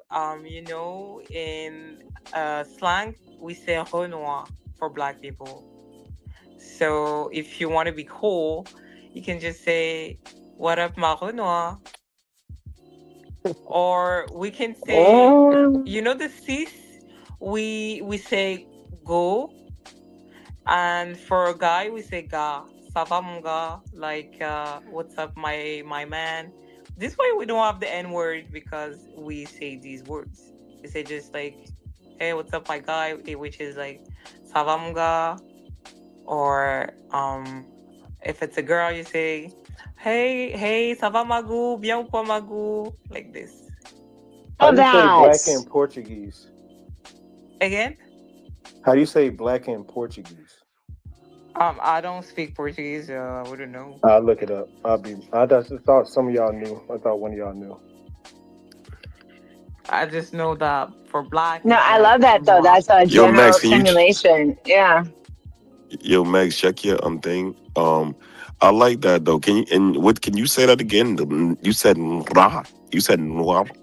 Noir. Why do you do the ha? Why? What's that? Like that? Why I'm do you so do sorry. that? This is how we speak French. That's how the R's work. Oh, We, okay. we have a In strong R. Portuguese, Sorry. black is preto and preta. Okay, that's dope. Hi, Preto. Prito. Hi, Prita. What's up? Nah, in Haitian Creole, like when you call somebody noir, it's like I don't know. It's not like you're saying a good thing though. When you say someone is noir though, like, Back out like. from Los South Bayou. Yes, I agree. I agree. I See, didn't even. but see, that's the thing. I think that's why the Black Power movement was a thing. Like it was it was taking away the negative connotation to black because black was a pejorative. Like, oh, this black. You know what I mean? And I think saying black is beautiful, I'm black and I'm proud is undoing that. And I think I'm not saying that nigga is necessarily associated with that because I think a lot of times nigga is I mean while it can be a term of endearment a lot of times it's used with contempt. It's like, oh, this nigga here or this nigga please. Like it's not necessarily a positive connotation all the time. But That's, I mean, well, true. But most of the time, when we say nigga, we're like, yo, where it's like friendship, camaraderie. Like we're it not. is like two Yeah, things can be true. yeah, exactly. And so, like, I think it's weird now. Black is beautiful. I get that, but like the whole That was just to niggas. your point. That was just to your point. Was saying Haitian Creole word noir has a negative connotation. I was saying that Yeah. it's kind of a uniquely Let me ask you American this: thing the more that to that's said, reclaim black like as a even, positive. It's a uniquely American thing to reclaim black as a positive thing. but how is it reclaimed positive if it's consistently, continuously used in language? Because isn't it like a negative spell that it like continues to exist like in our language? That was deep.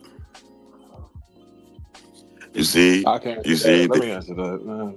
they don't even, they're not ready for that, I was K-On. in the shower. Just let me bust this down real quick. So again, it's not what you say, it's how you say it. Yeah, it started off being a negative thing, but we reversed it by showing a lesser amount of pain or violence when it initially using the word. That word was created by the Caucasian. And when the Caucasian would typically say it, there was a whip that was involved. Now, when the black person said it, it was more so, hey, like, pay attention, nigga. You see what I'm saying? Like, we ain't gonna whip you, but we gonna let you know, like, that's a word that you understand it. And yeah, it may not make any sense and it's a bit contradictory, but it has been passed on from our ancestors to our grandparents, great grandparents, and on and so forth. So now it just only makes the most sense to keep it between the race.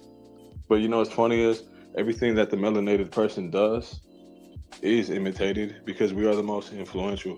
It doesn't matter how we dress, how we sound, what we like, what we cook, how we dance. It's all being imitated because that is the foundation of style.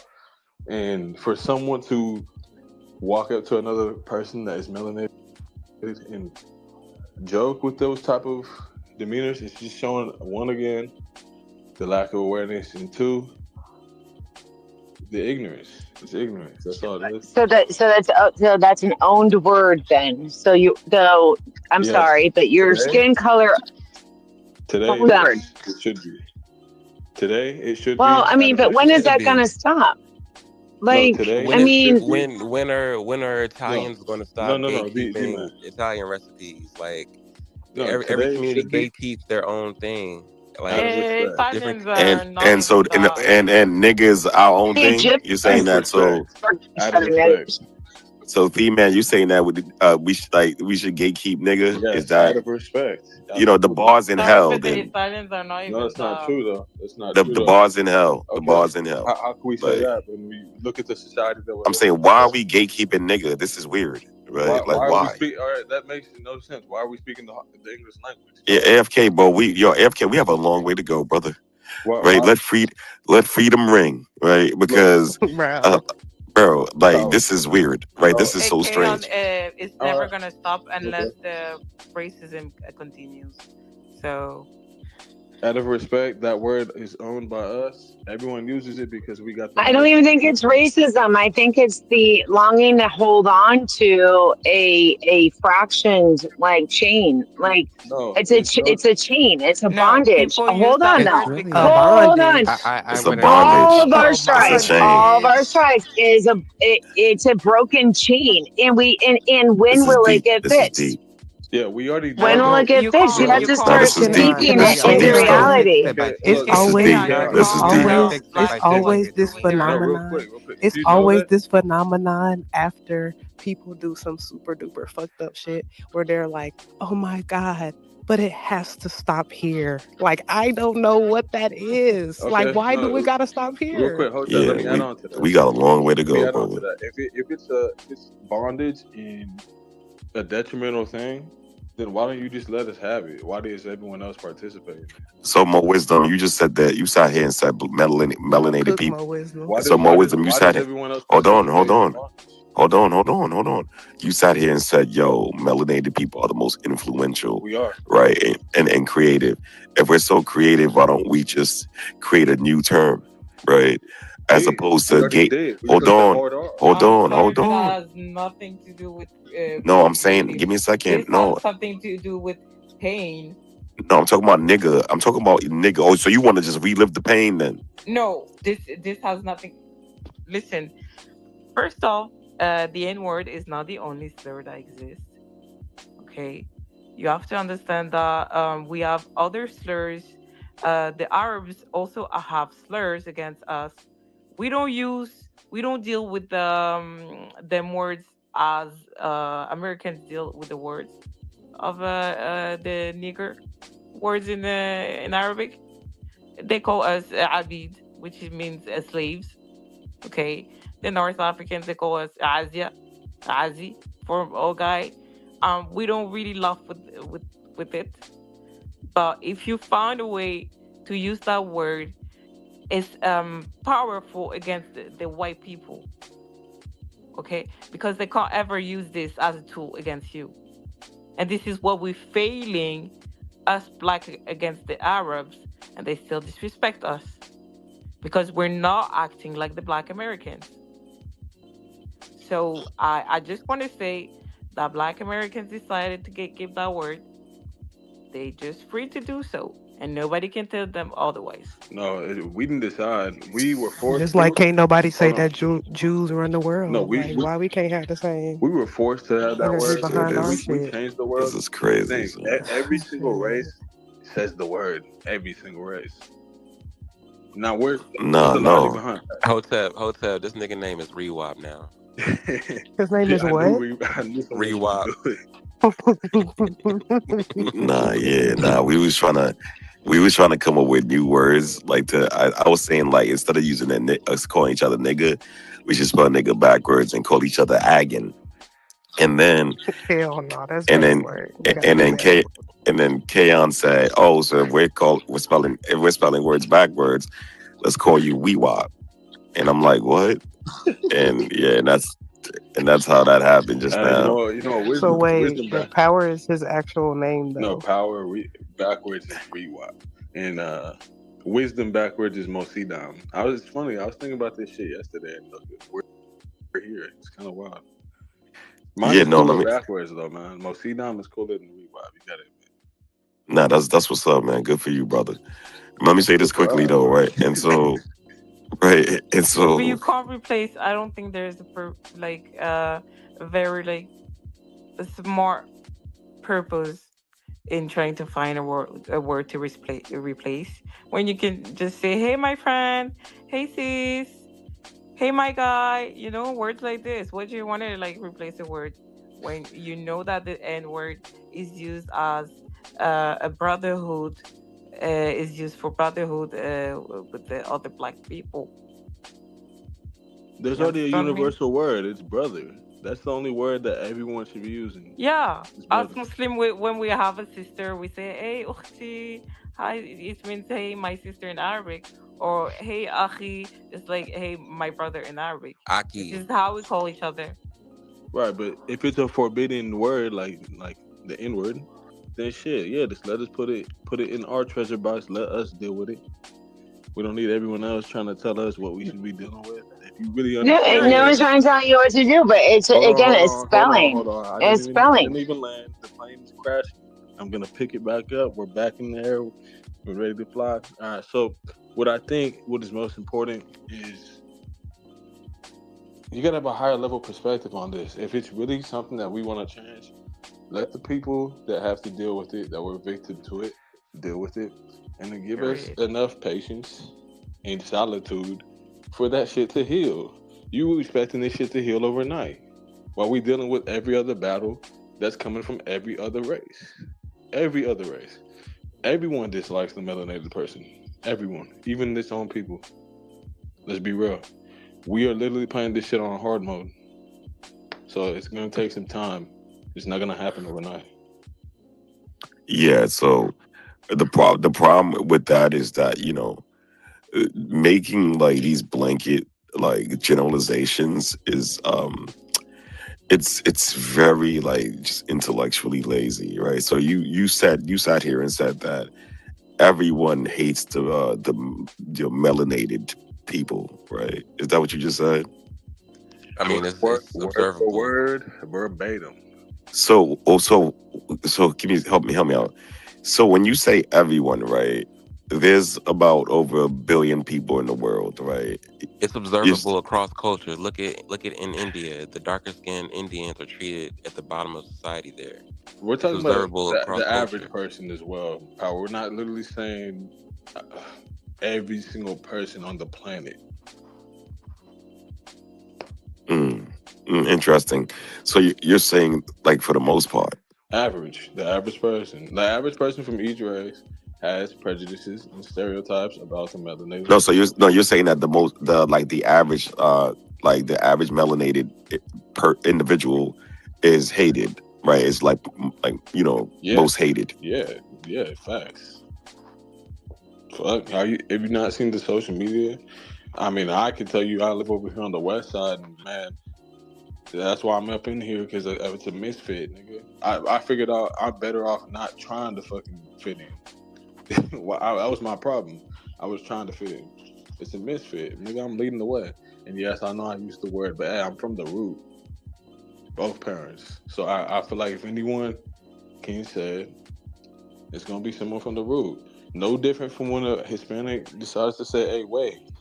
I don't hear anyone else fighting tooth and nail to say that word, or telling them that they can't say it, but it means fool. It actually has a meaning too. Can I just do? I just messaged this to Power, so I'm just gonna go ahead and read it. But like I looked up the gematria code. So what's the alphanumerical equation of the word nigga? What's really interesting is that it means death. It means I don't gold. like this. It means I don't like it. please let me land. Let me No, but land. Keon, you got to keep in It mind. means gold. Hold You on. didn't have to say the Let word. me land. Hold You on, cut me hold on. off. It's hold You on. already got you got upset Yeah, and just I let me gotta wait. land. We gotta have the conversation. Let's have the conversation.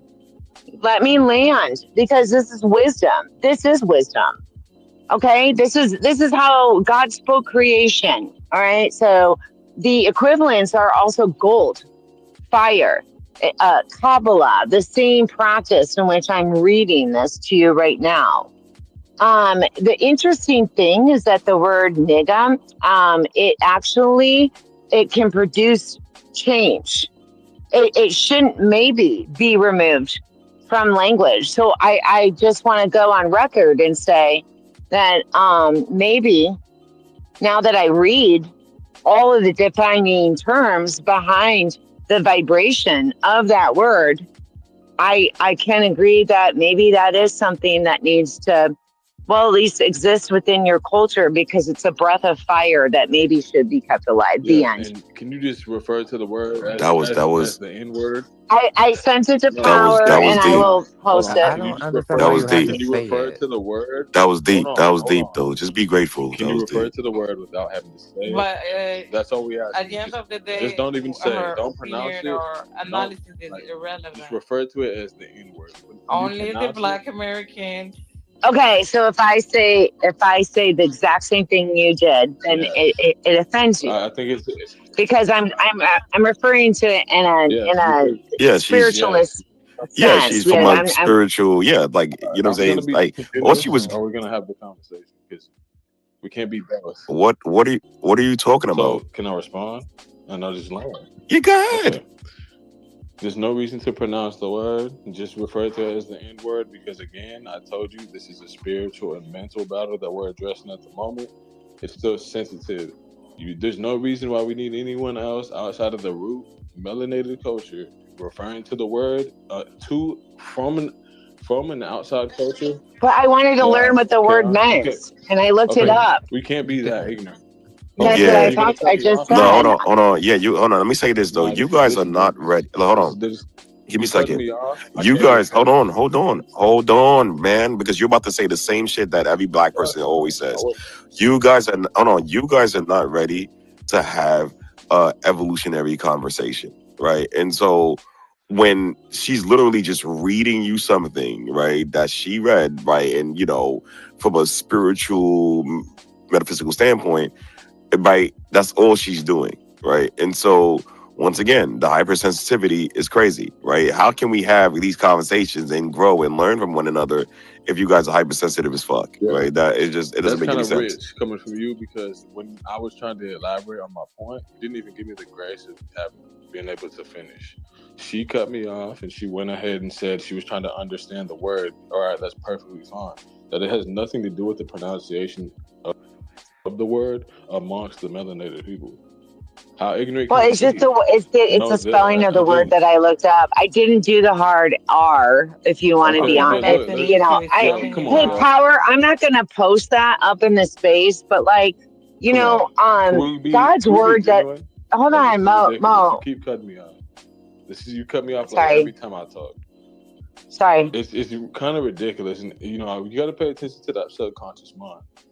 When we said what is nigga backwards, why did you and Power assume that there was automatically an R involved? I never. What do you mean? I didn't assume that. You both did. I heard you. I was in the No, shower. no, Y'all both no. said No. I never assumed that. I never assumed there was an R backwards. What are you You talking said about? ragging. That's what you said. I have it. No, I did. she did. I did because I didn't. I don't. I'm so sorry. I Man, didn't hold on. choose the right Matter of fact, word. let me say this, because I don't give a fuck about none of you niggas' feelings, bro. Let me say this though. Like, bro, if you niggas have an issue with niggas, if you niggas have an issue with niggas using the word, right? Stop using the word, man. Because y'all niggas don't have an issue with Drake using the word and he's half white. Y'all niggas don't have an issue with Fat Joe using the word. Like, and so what do you mean? He's a half white Jew. What are you talking about? Okay. He's still black. Now the true, What do you mean? color and true stance. He's still What do you black, mean? but Power. He's a I black don't man. use that word. What do you mean? Use that word. He's not a Okay. black man. Yes, he is. The thing He's partially black. So what? But he's perceived as black in the society. He's biracial, Look, but he's black. If it was the He's partially black.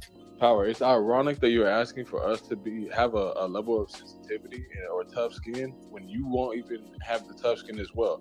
I do have it. You don't have it. How about this, Power? If you have the tough skin, then how about you stop saying it? And how about everyone else stop saying it? But if I have weak Okay, skin, cool. Then we could do that. Okay. Then we could do that. And if I have weak skin, then it's gonna take me a little bit more time to feel comfortable. Okay, so we can do that. I'm cool with that. Since you have the higher comprehension and you understand that Correct. that word is something that we are sensitive to. Correct. Then you should never say it again, right? Okay, all of us shouldn't say it. Oh, why is that? I'm sensitive to it. Remember, it's gonna take some time. Remember? Because you're sensitive to it, you should say it. Exactly.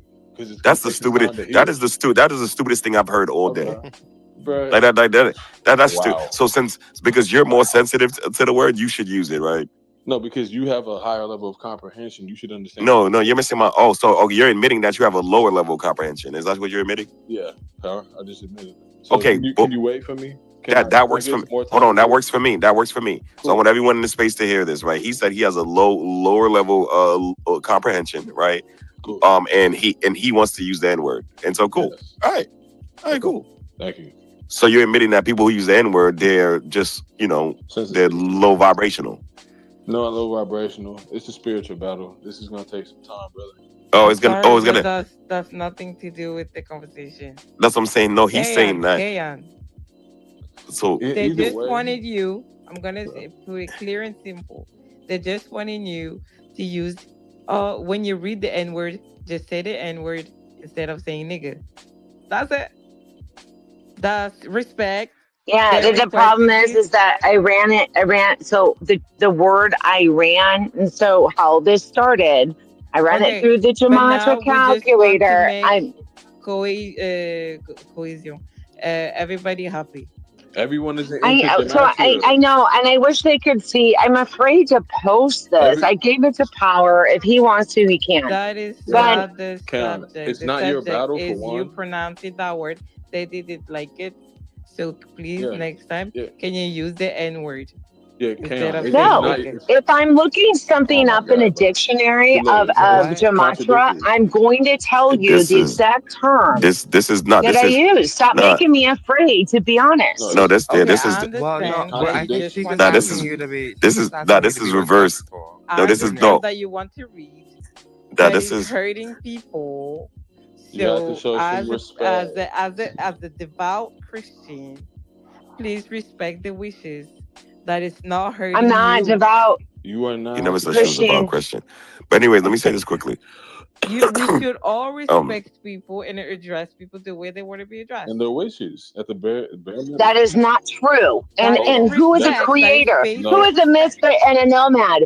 If that you are not willing to speak your truth, no. Okay, who is a your misfit truth and a doesn't nomad? have to be disrespectful though. and We're it Sorry, wasn't but African. it's I I'm it's use my not. truth it's with your respect How it's does your that take away from what interpretation. you're trying to because say I'm by No, saying it's the N word? reality, selfless. It's man. your I am a interpretation. Like selfless It's person, reality. and I I treat don't people with respect.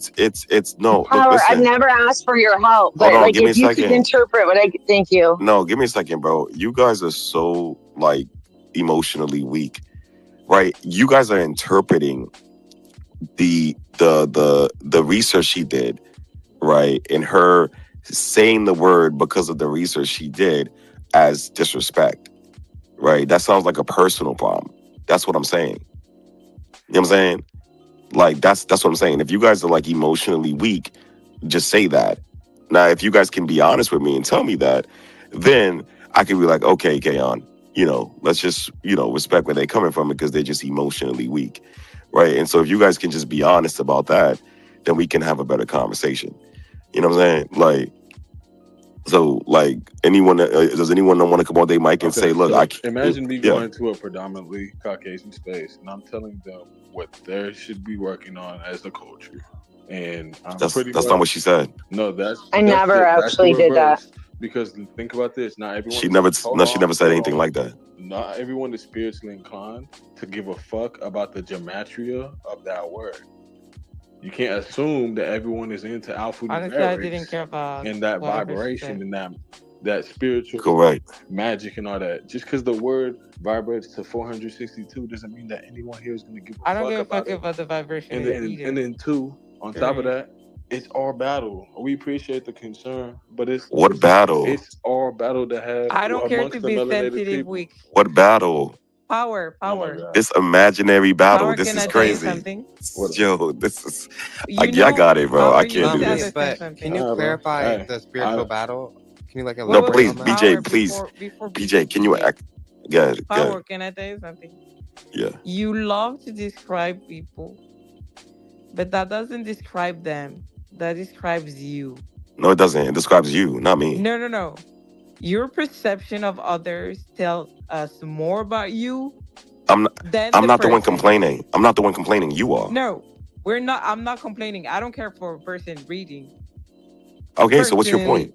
But the thing is, me, when I want to speak my truth, I respect people. Okay, it's cool. Respect yourself.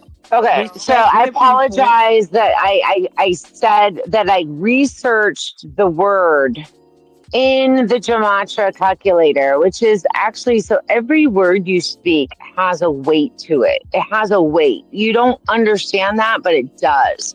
And I wanted to understand further that N word that we don't want, I personally, because I'm white, can't fucking re-mention.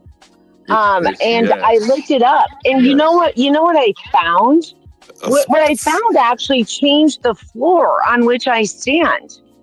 And the problem is that none of you heard that. And if you knew what I was looking at, and if you knew what I just saw, you would respect it a whole lot more. But when it you was when that you want fucking to word. Yo, just because you provide a value message, biology Kayon, does I'm not gonna mean teach you that something. everyone has to value When you want to biology. provide a message, Keep that in if you mind. don't do it with the respect and sensitivity, I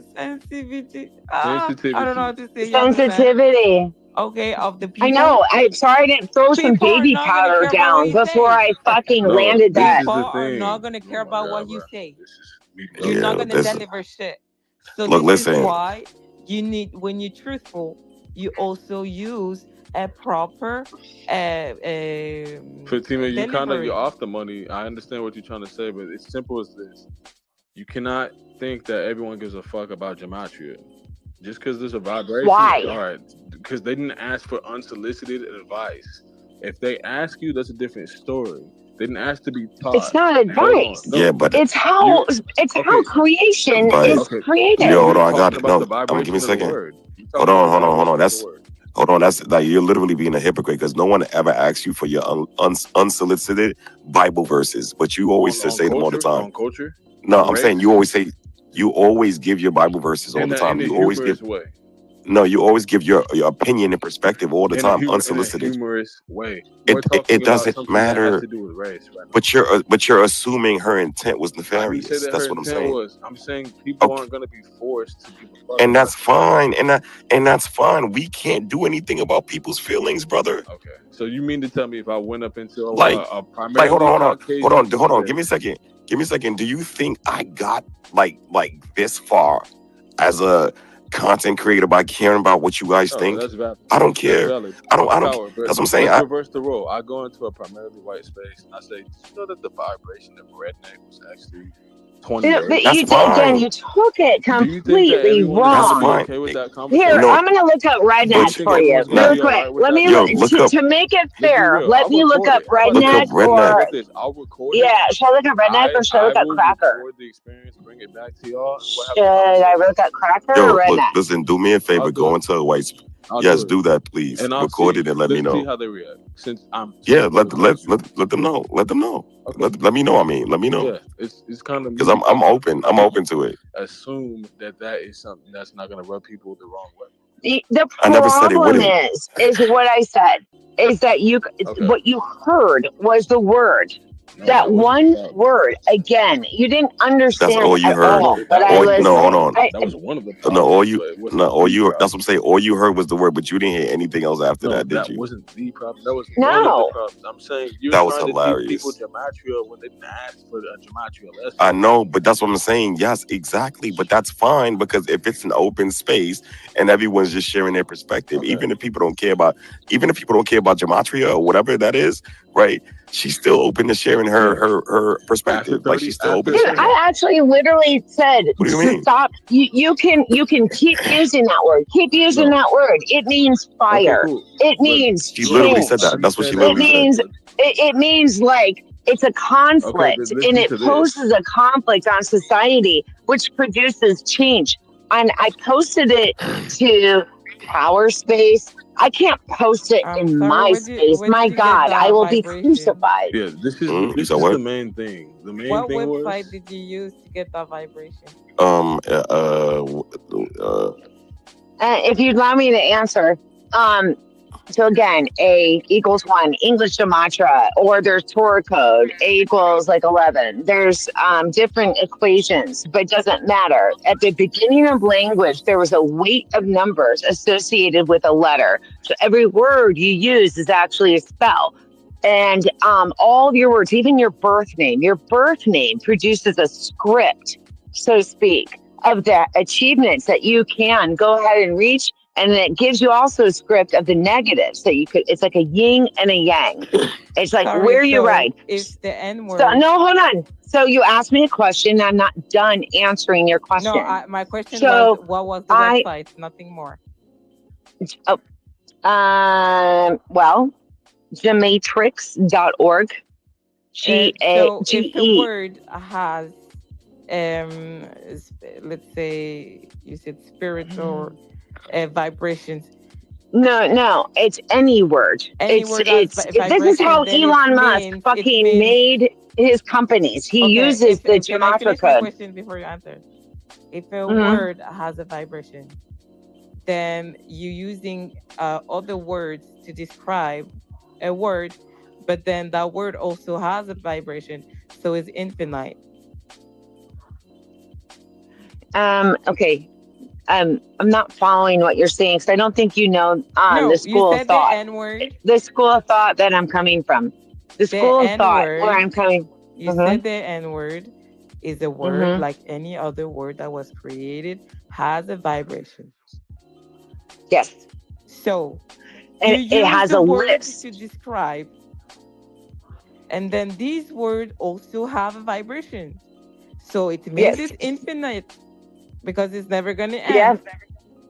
It'll never end because So there's a that doesn't dark, make there's a any light, sense. and Whatever you're saying is BS. okay. No Okay. So offense. you're not actually listening to No, learn. whatever you're saying You're is not just listening to BS. learn, and then I can't help you.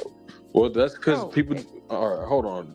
it's There's got not to be like some scientific, type of temperature check, right? logical, or anything. It's simple as It's this. just Yeah, but you're personal. not allowing The me N to. So word. you're asking the wrong, You need to going in the understand wrong direction, trying that to Wait, discover wait, that. hold I on, speak more wait. than English. Wait, I you hold speak on, French. hold I know on, you, Spanish. I know Arabic and Korean. hold on. You believe I it? need to tell you. Wait, Hold let me on, finish. I need to tell you one thing. You believe in a God you can't see. How's that logical? Okay, we can go No in way. this You can't be serious. Like you want debate to talk about like. another time. No, Let me finish. I'm saying. I find that interesting when you say, "Well, oh, you're not being logical. You believe in a God that you can't see. How's that logical?" Because I don't need to see to believe in something. Oh, wow, but Then, that's logical. Well, maybe you but can you want to feel. argue Maybe with you can me, and you feel haven't God. even Is that seen my shit. Do you see the colors? We're going to go yo? to Is that another not debate. I irrational? didn't Can you finish feel with her. God? Can you feel the Is that not energy? irrational? But you're not. If you just like go off mic for 60 seconds, I'll land it for you. I will explain it very, very well. Very, very well.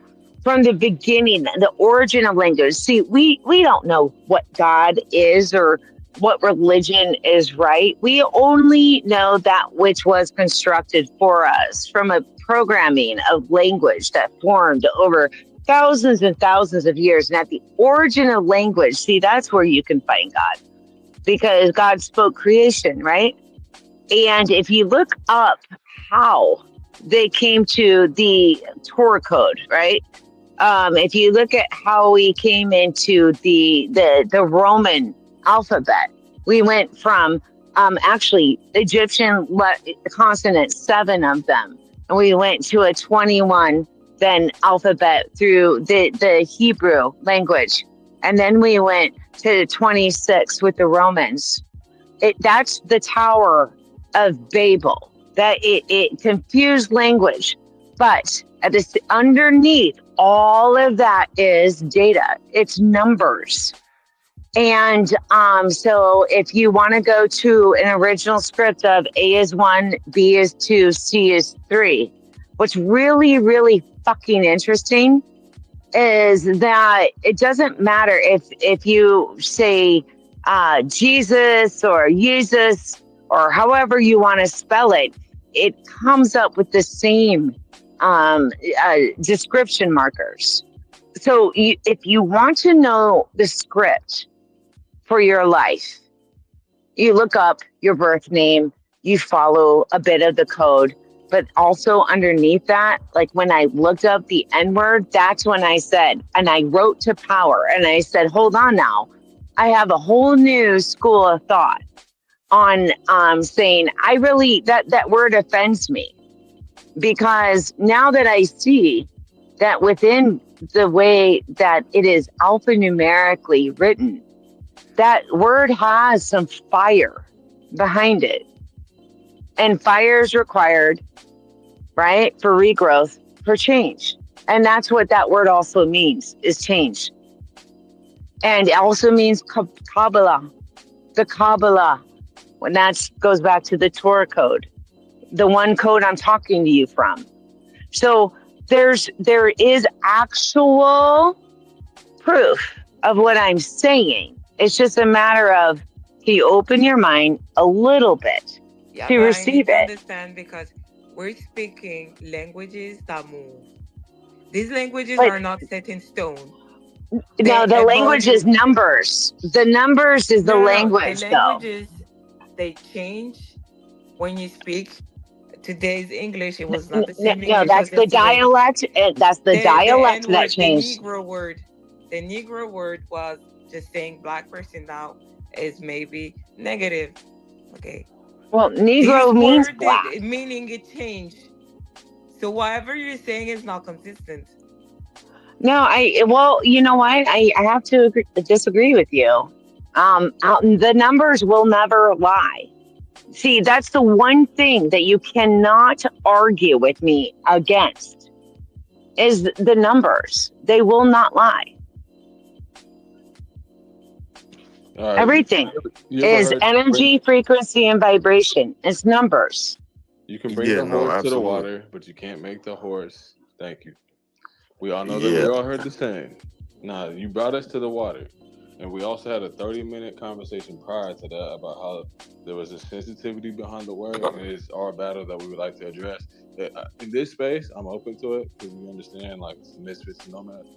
But however, moving forward, just keep that level of awareness to understand that certain people aren't going to be as open to having that conversation.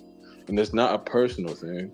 It's just the way it is. I would never walk into a space full of Hispanics and say, hey, you know what do y'all think about ICE? So, Yeah, that's a again, I crazy. don't know how to do this. Yeah, Nah, because yeah, I'm nah, just talking to humans. Nah, yeah, don't even waste your time, right? That example wasn't even like that ICE example wasn't even like it didn't make any sense, right? And so we can just all agree to disagree on this one. Albert, what's good, brother? What's up, big camera? The ICE movement is basically what I voted for, dude. Your country's being taken over by people that are ruining it. Who's talking? You're ruining it. So like, that's Albert talking. Yeah, But Is it yeah, APS4? yeah, correct. That they're ruining the country? Get the hell out. If you're not going to assimilate, then get the hell out. First, I don't want to live in your stupid ass country with low No, well, frequency. no, hold on, Fatima, hold on, Fatima. He wasn't talking to you. But just give me a second, man. Like I know this ICE stuff is. I didn't even want to have a conversation about ICE, to be honest. But anyways, I think Fatma wasn't. Interesting. You don't want to have the conversation about ICE, but you want to have it about the fucking word. Listen up. Nah, I'm done with. I was done with the conversation. Talking about That's kind of ironic. They're I thought it ruining wasn't your even country. adjacent. They're not ruining your country. They're Mexican. You ruined them. Crazy, man. Actually. So wait, what? Be truthful. Be truthful. Because you ruined Latin America. No, I don't live in Latin America. I live in America. I don't give a fuck. Your government did. This is my government. Yeah, this is crazy. My parents it's the same immigrants. Certain things My parents, I don't give a fuck. My parents are immigrants. Okay. This is. Let me say this quickly. We right? did not go to America. Oh. I don't fuck with America anyways. I wouldn't want to live in this stupid obese country. Wait, do you live in America? No, thank God. Okay, I have fine. healthcare. Okay. Okay, fine. Okay, I live in France. And we Oh, all see God. you as stupid. Okay. Because God. you're coming here saying this bold ass stuff that Mexican are ruining your country. Mexican, That's not what I said. if one thing they made it better, and remember your roots. You're Irish. Yeah, my roots are in America. You need to remember that you were Irish and you were colonized by Britishers, okay? And you had to go because you were stupid as fuck, okay? Do you know You the have Indians? genes of stupid motherfuckers. Do you know that? Well, if it wasn't for America, this is your genes. My genes, you know what it is? It's soldiers. So shut the well, fuck up. if it wasn't for America, you'd all be speaking German. But anyway, so like, No. pretty much, First, yeah. No. First, if British, this is from Great Britain. First off. Second of all, I'm a smart woman, so I speak more than one language.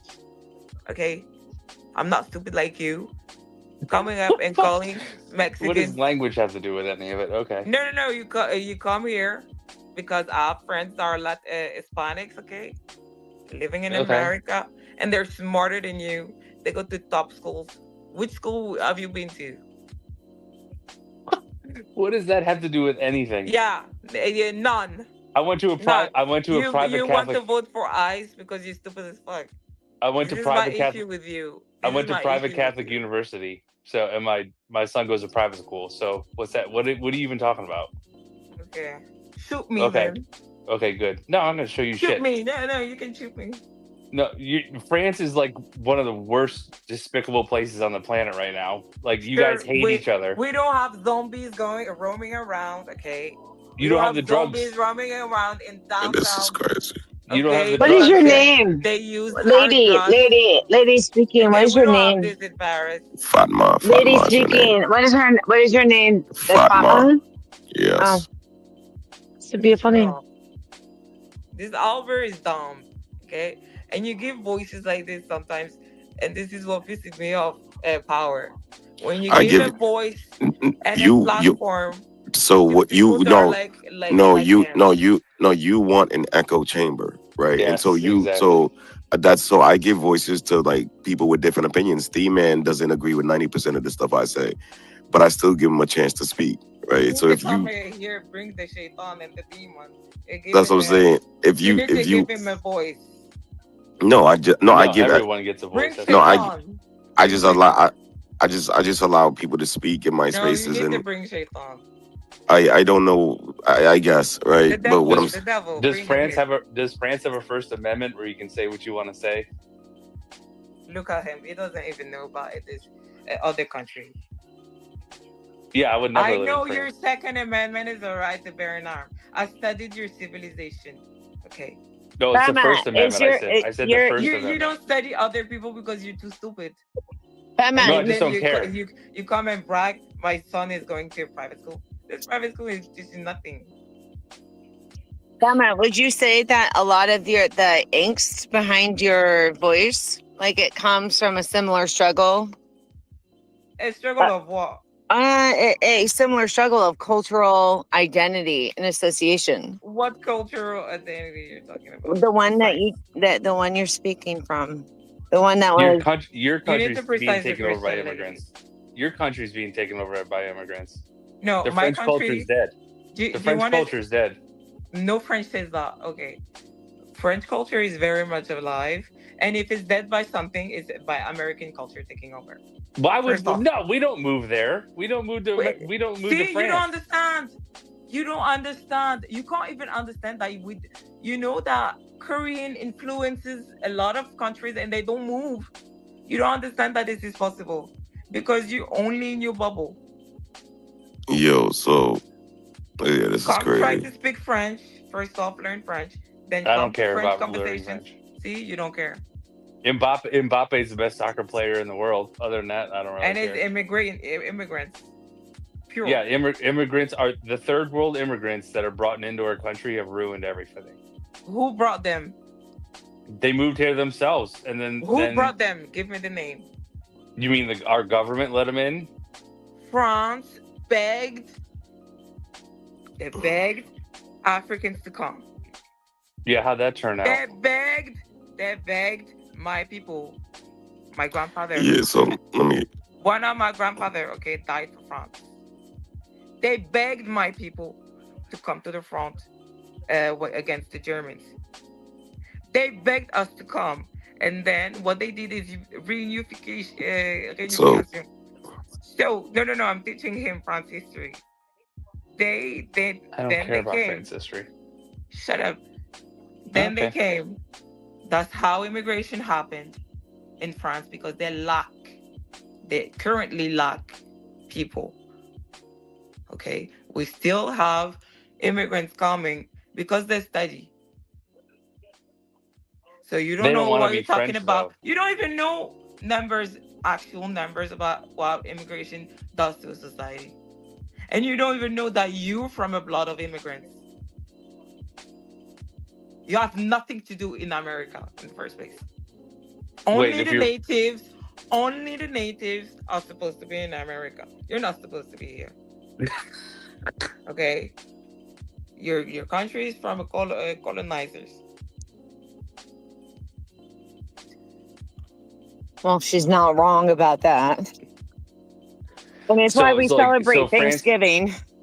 So France just showed up on the map and everybody was French, or did people colonize France? Okay, checkmate. Bye. See ya. Next one. No, I'm trying to understand whatever you said. I said every. So where did Earth start? Africa. And then they colonized the country and made it that country. That's not So called colonization. Do you know the definition of colonization? So France wasn't colonized? Shut up. That's not a thing. France was The colonized. Romans, they came. Yeah, call so this you the were colonized. conquest. You were colonized. Okay, cool. Right. We were right. in a time when nothing was defined. Neither was America. America wasn't defined when they It showed was up here. people living. Listen, I watch Listen, Les Mis like the rest Do you of know? you. Do you know my people came first before Christopher Columbus? Wait, say that again. Yeah, you wouldn't know. You wouldn't know. No, say it. What did you say again? I didn't You hear wouldn't know that us current Mali, we went to America before Christopher Columbus. Okay, and you couldn't hold. He wrote this in his book, in his journal. He wrote this. France tried to take over Central America. What we did there, we did business with them. We just wanted their whatever the corn and we just wanted it. And when we went back home, the white people they didn't do that shit. Okay, the white people that bring disease, bring the guns, kill everybody, enslave people. Started. Wait, do you think the Indians were peaceful people before we got here? Who? The Indians. Do you think They're they were not peaceful? Indians, but yeah. Native Americans, whatever you want to fucking call them. Do you think they were peaceful? You're too dumb. No, they fought territory for decades and centuries. They fought territory.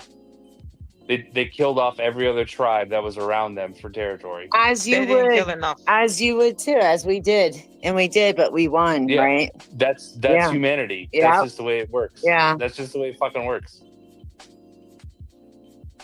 Then don't blame immigration.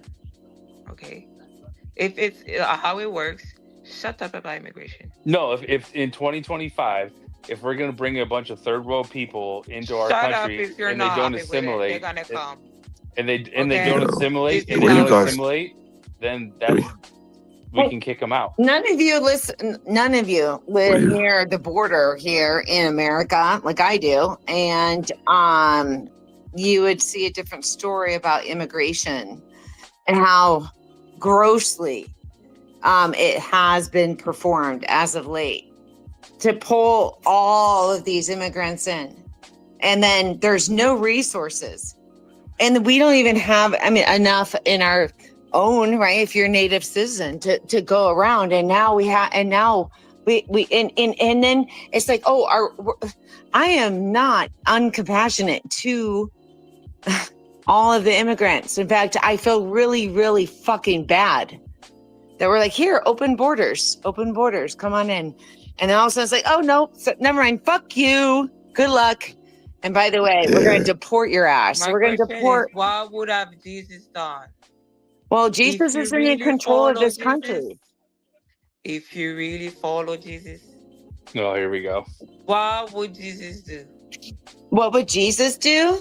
Jesus actually would even be in charge of this country. He'd be pissed the fuck off, honestly. No, Because first off, you wouldn't he even turned like all him. the tables of the Albert churches, but he wouldn't even have been happy at this government. Albert, you wouldn't even like him because it's look like an Arab. No, What? stop that. Now listen, I just went through this with the, I'm not talking to you to K-N, so I don't know why you want to bring. because please stop also bringing Albert in wouldn't the even like prejudice him spoken because against he you looks into like the the story. Arabs. Period. That's fact. No, yeah, be.